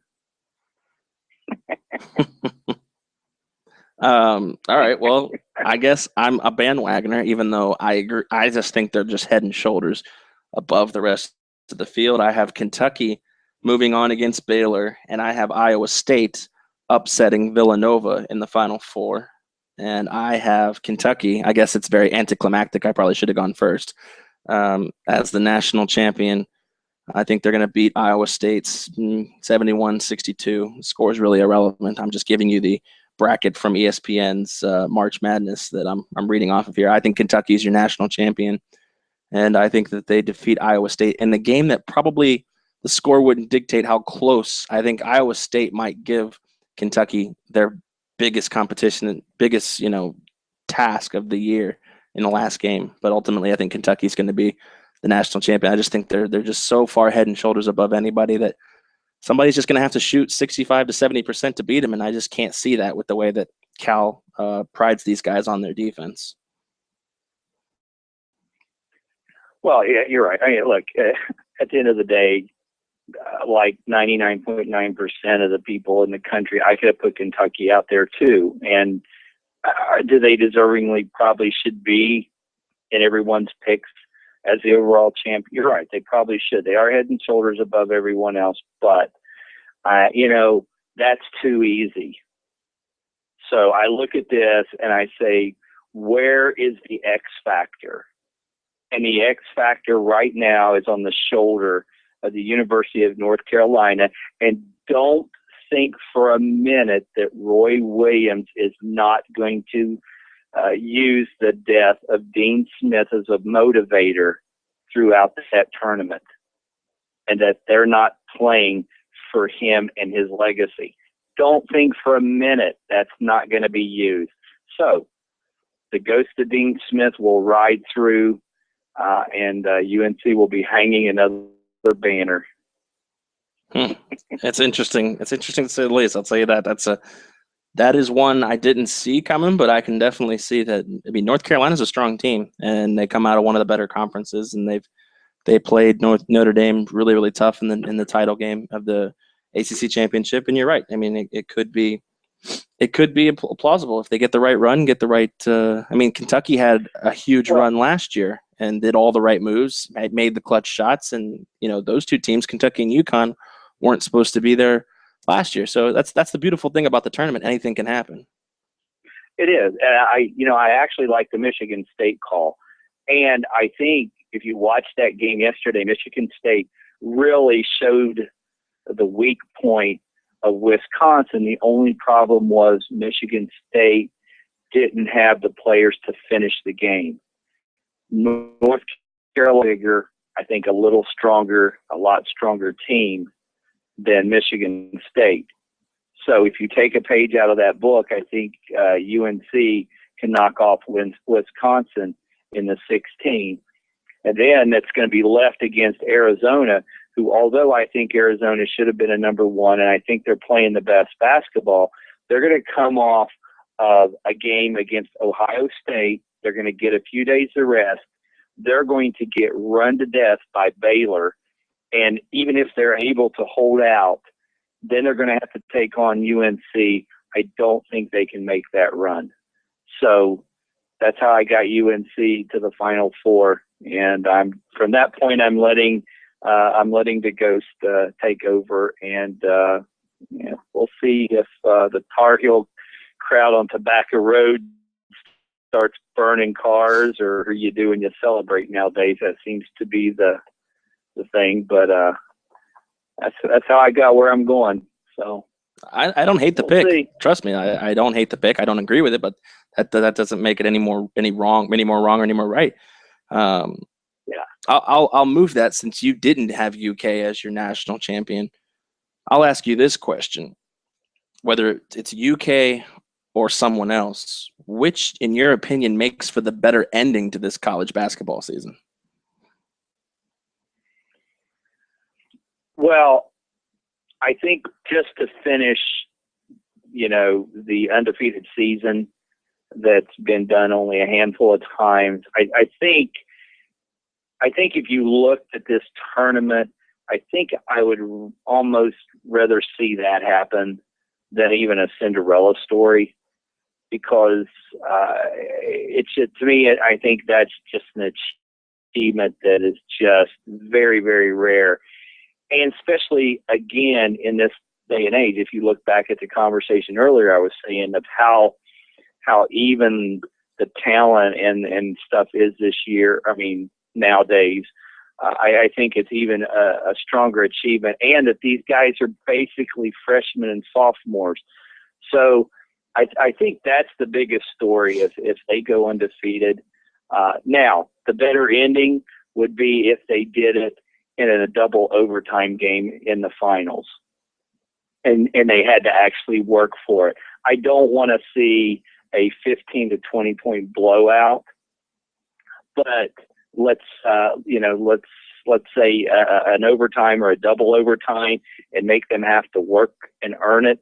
I think that would be the fitting end to this tournament. So that's where I lie on it. Yeah, I agree with you. I think that 40-0 is something that I'd like to see. I wasn't around for the Indiana's perfect season back in, I think, what was that, 72? Am I wrong about that? I don't know the exact year. Yeah, it was somewhere in there. But again, it was back during a time when you only had a handful of teams that dominated, just like you did in football, in all sports. So now I think this achievement is really a more significant achievement, not to take anything away from any team that went undefeated, but to do this with freshmen and sophomores. This is this is just unheard of, and you may not see this again. But I think that the UK story, the way you tell it, might make for a better ending. But I will say, and it's something I didn't think of, the ghost of Dean Smith in North Carolina would make for a pretty interesting cap on this season. So it's going to be an interesting tournament. I can't wait. And we're going to have one more show before we do that. Let's move on to the NFL. And we have with us RankSports.com writer John Sirocco, as we did last week. John, we appreciate you being aboard of the show. Oh, glad to be back, boys. How are you guys doing? We are doing well. Fantastic. And obviously, as we transition to gears in the NFL, the lead story in the NFL is that Tim Tebow worked out in Philly. And I know we ended last show with Tebow. So, boys, he worked out in Philly. It didn't work out, but, Tim Tebow's getting shots, boys. He's getting shots. I see I've left you all speechless. So let's talk about the real story out of Philadelphia, and that's DeMarco Murray has signed with the Eagles for 5 years and $42 million. And for as much as I thought he's not leaving Dallas, even when they reported the contract, I'm like, nah, it's just a formality to leverage. John, DeMarco's an Eagle. Yeah, and Aaron, I'm going to give you props because a few weeks ago, maybe a month ago or so on one of the shows, you pretty much you hit that on the head. You kind of went out on a limb and said there's a good chance DeMarco's going to be a Philadelphia Eagle, and you nailed it. So props to you. I didn't see it coming at all. Yeah, I really just thought of him as a potential replacement for LaShawn McCoy, and kind of as a possibility, but I still, even as I made that comment, I thought there's no way he's leaving Dallas. I just feel like Dallas is going to find a way to bring him back. But I mean, Dave, you were one of the ones on this show last week pushing for it, saying DeMarco needs to go to Philly to team up with Bradford. I mean, you got your wish. Well, I think it makes the Bradford move a little bit easier to swallow, being that they played college together. And we know that's been a while. We know Bradford still has some injuries, under his belt and stuff. But I think what this does, it makes a more cohesive backfield once Chip starts molding them into his schemes. So, a happy team is a winning team, I guess, is the cliche. So these two guys should be all over it together. Yeah, and we got a tweet that says the Eagles already have enough bench warmers with Sanchez. # not Tebow too. So I guess. But it doesn't surprise me that Chip Kelly would. At least would see what Tim Tebow looks like on the football field. So, that aspect doesn't surprise me.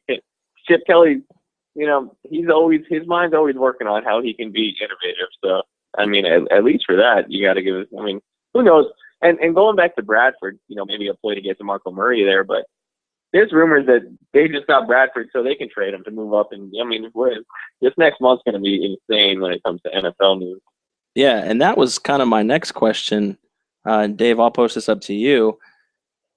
If you're the Eagles now, let's take the Jets at 6, or even potentially the Titans. If you're one of those two teams and the Eagles call you with Sam Bradford, the 20th pick, and then 2016's first-round pick, I think you got to listen. I don't know. I can't believe the Jets wouldn't call and want Sanchez back. I mean, that would hell, that would be the phone call. Chip is actually he's becoming he's learning quick how to play this game with that. He's kind of got that Belichick sneakiness going on here. Honestly, after what really unfolded during all of the free agency, I really don't know where they're going with this. I mean, I really don't. It'll be fun to watch. I mean, you can sit here and probably, 100 scenarios of what you think he's going to do, but he's not tipping his hand. He's playing it real well. I think the Tebow thing, that's just fantastic. Talking about just a diversion, that's all that was. It was like, Tim, come up here, take a few photos, throw a few balls, and let's just start a shitstorm on ESPN. And that's about all it did. So, yeah, I don't know what's going on here. I'm not smart enough. It's to keep the players straight, much less all these possible maneuvers.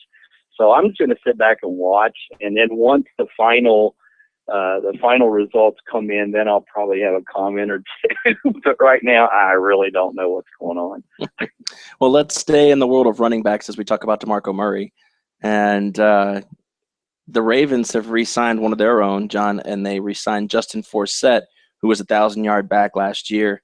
Finally kind of came into his own after kind of bouncing from team to team. Do you think this was a good move to keep one of their own after the Ravens have seemed to be leaking players, for lack of a better word? Definitely, absolutely. Justin Forsett, it was, you don't really see a 29-year-old running back kind of hit his peak at that time, but there's obviously a lot of tread left on those tires because they haven't really been worked too much. And the Ravens obviously loved what they saw from him last year in that combination they had with, I think it was him and Bernard Pierce running the ball for them. So I love that. Forsett, he was man in that backfield last year. He took over. He was the lead dog. Why not give him a couple-year extension? That's a great move by Baltimore.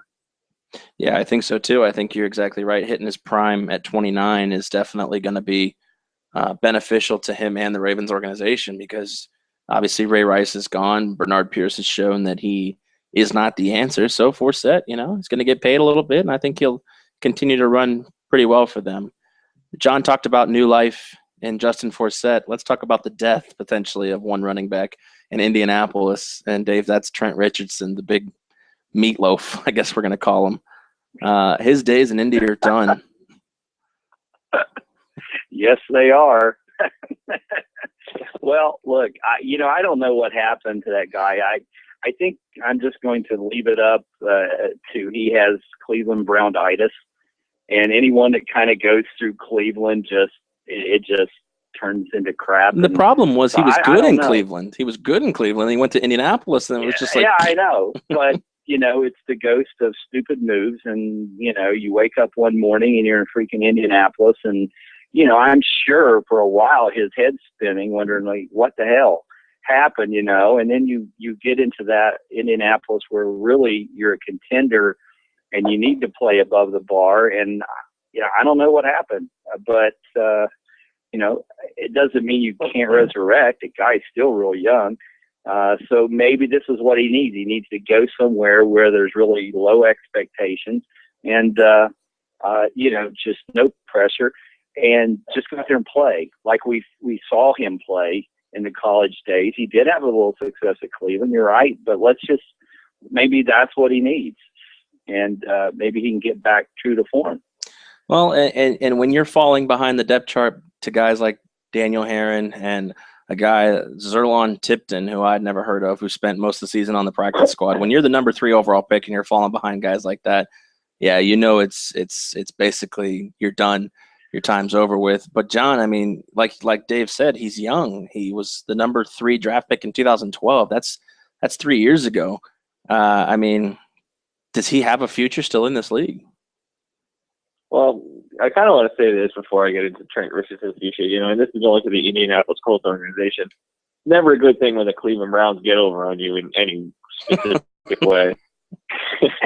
And based on, I think, due to Richardson's age and what he was able to produce for that year and a half in Cleveland, I definitely think, you get guys like Tim Tebow still getting workouts. Trent Richardson's definitely going to be on an NFL roster next year. What his role is going to be, who knows? But he's probably he'll be making an NFL paycheck next year, probably the minimum paycheck, but he's far from being finished, I think.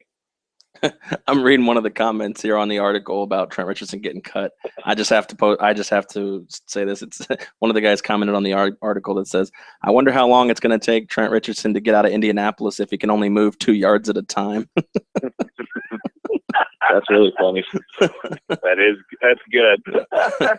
I'll tell you what, though. I think John's absolutely right. I think it sounds crazy, but names like this are always linked to New England. I think he could be a decent fit in New England. There's not a lot of expectations on a guy like that, especially, when you have such a stable. So we'll see. I think you're right. I think he'll be on an NFL roster next year. I'm sure Ndamukong Suh is praying for Trent Richardson to go to New England because Ndamukong Suh probably moves off the ball quicker than Trent Richardson gets off the ball. that is quite possible. Ndamukong Shamu, as Dave likes to call him. Shamu. Now let's talk about another guy who's pretty Shamu-ish, and Terrence Knighton leaves Denver to sign a 1-year deal with the Redskins. A little perplexing, in my opinion, when Denver clearly said they wanted him back. To go from not necessarily first, but to go from almost a first to worst kind of scenario. Dave, I mean, what do you think about something like that when a team who's contending for Super Bowl titles wants you back and you take $500,000 more on a 1-year deal to go to a team that's terrible? What's the mindset and the thought process on something like that?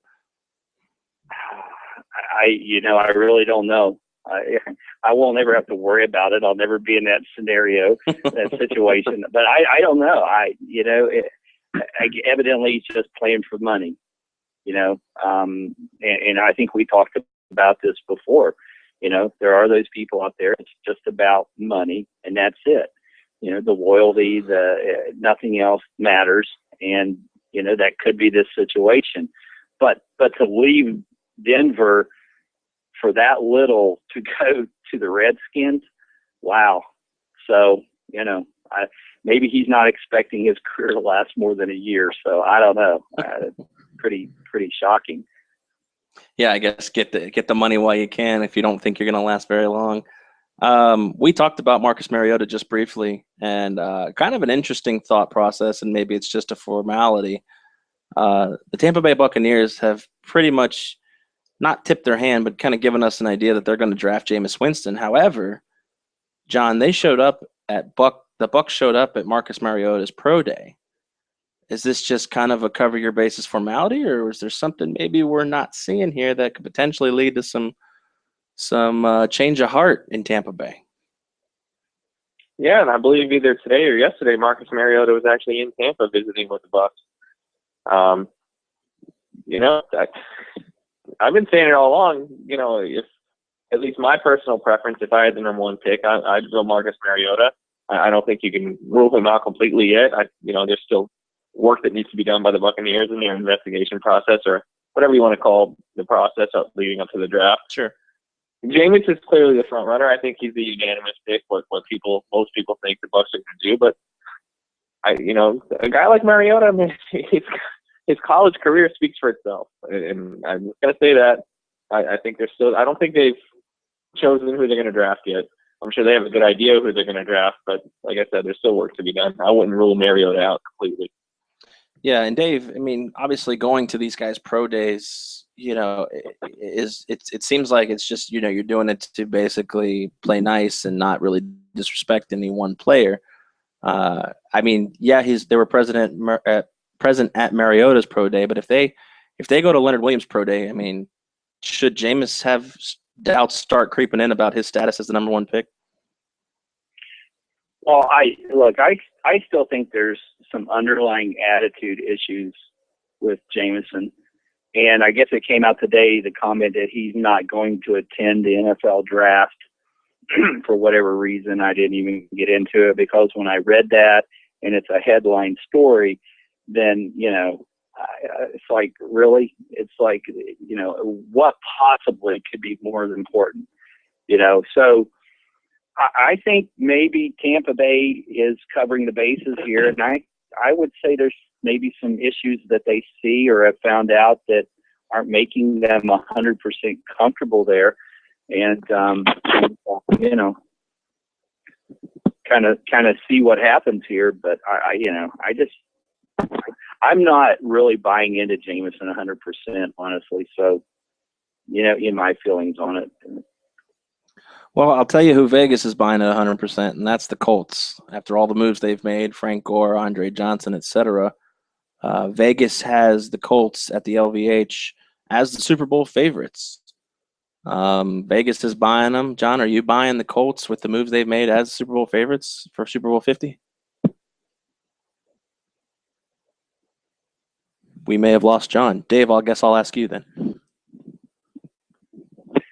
Well, I don't know. I can't really make. Oh, I think we got John back. I guess I'll let Dave finish. I'll let Dave finish his. Go ahead, Dave. Sorry. And then I'll ask John the same question. Well, actually, I think I'm not gonna make that call yet until the draft happens and stuff, because I still think Philadelphia has some work to do, as we were talking about previously. I think Indianapolis is pretty set on what's going to be put on the field, but I think there's a question mark, there with the Eagles, especially at wide receiver. I think they, if they can draft, they need a good wide out. I think if they can get one in there, I still say they're looking pretty good, but till I see the outcome here, I'm not really going to throw any money at Indianapolis. That's for sure. Yeah, and John, go ahead. Yeah, I'm definitely not as high as Vegas on Indianapolis right now, just because they added Andre Johnson and Frank Gore, two older players, but great players at one point in their position. I just don't think Indianapolis, to me, was a very much overrated football team last year. They won a couple good games in the playoffs, but they are not a Super Bowl team by any stretch of the imagination, in my opinion. Yeah, I think their defense still needs a lot of work. And, Andrew Luck is still, unless things change, is still very turnover prone. And I don't think that, like you said, the two major acquisitions that they did are going to be what gets them over the top. But I think that, I guess, the reason that Vegas may have done it is because a lot of money has been going on the Colts recently at a higher number. So they may have had to move them up based on that money pouring in. So, maybe Vegas doesn't even believe that the Colts are the Super Bowl favorites, but it's just like the Manny Pacquiao Mayweather line. It keeps coming down because the money keeps getting dumped on Pacquiao at this point. So it's all may all be a ploy to just to get the money to stop flowing on Indianapolis at a higher number. So we'll see. Well, John, we appreciate you coming aboard the last 15 minutes to talk a little football with us. John Sirocco is the CEO of Aristocrat Sportsnet, and he's also one of our lead writers over at ranksports.com. Check him out, check his columns out, and also check him over at Aristocrat Sportsnet. I know that the boxing show is coming along real good. It should be premiering here very, very soon. John, appreciate the time.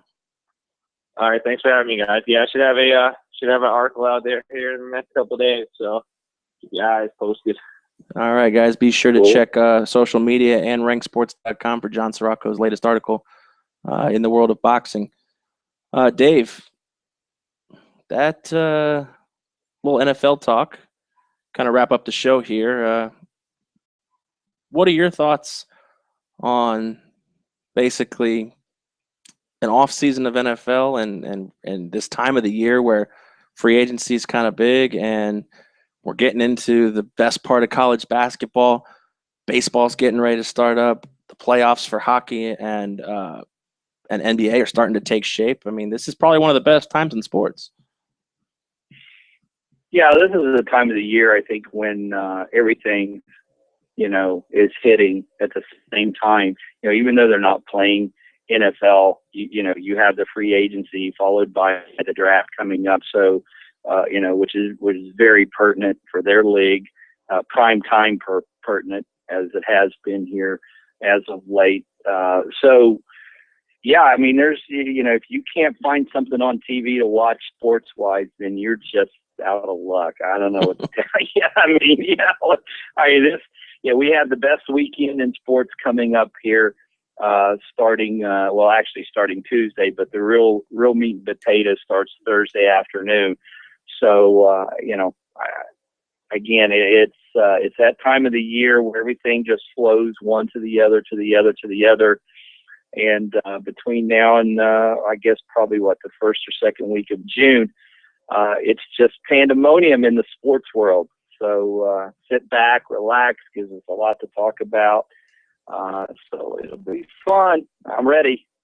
Yeah, you hit it right on the head. I think 99% of employees and businesses across America are going to be using call-outs and sick days. So it's definitely the most exciting weekend.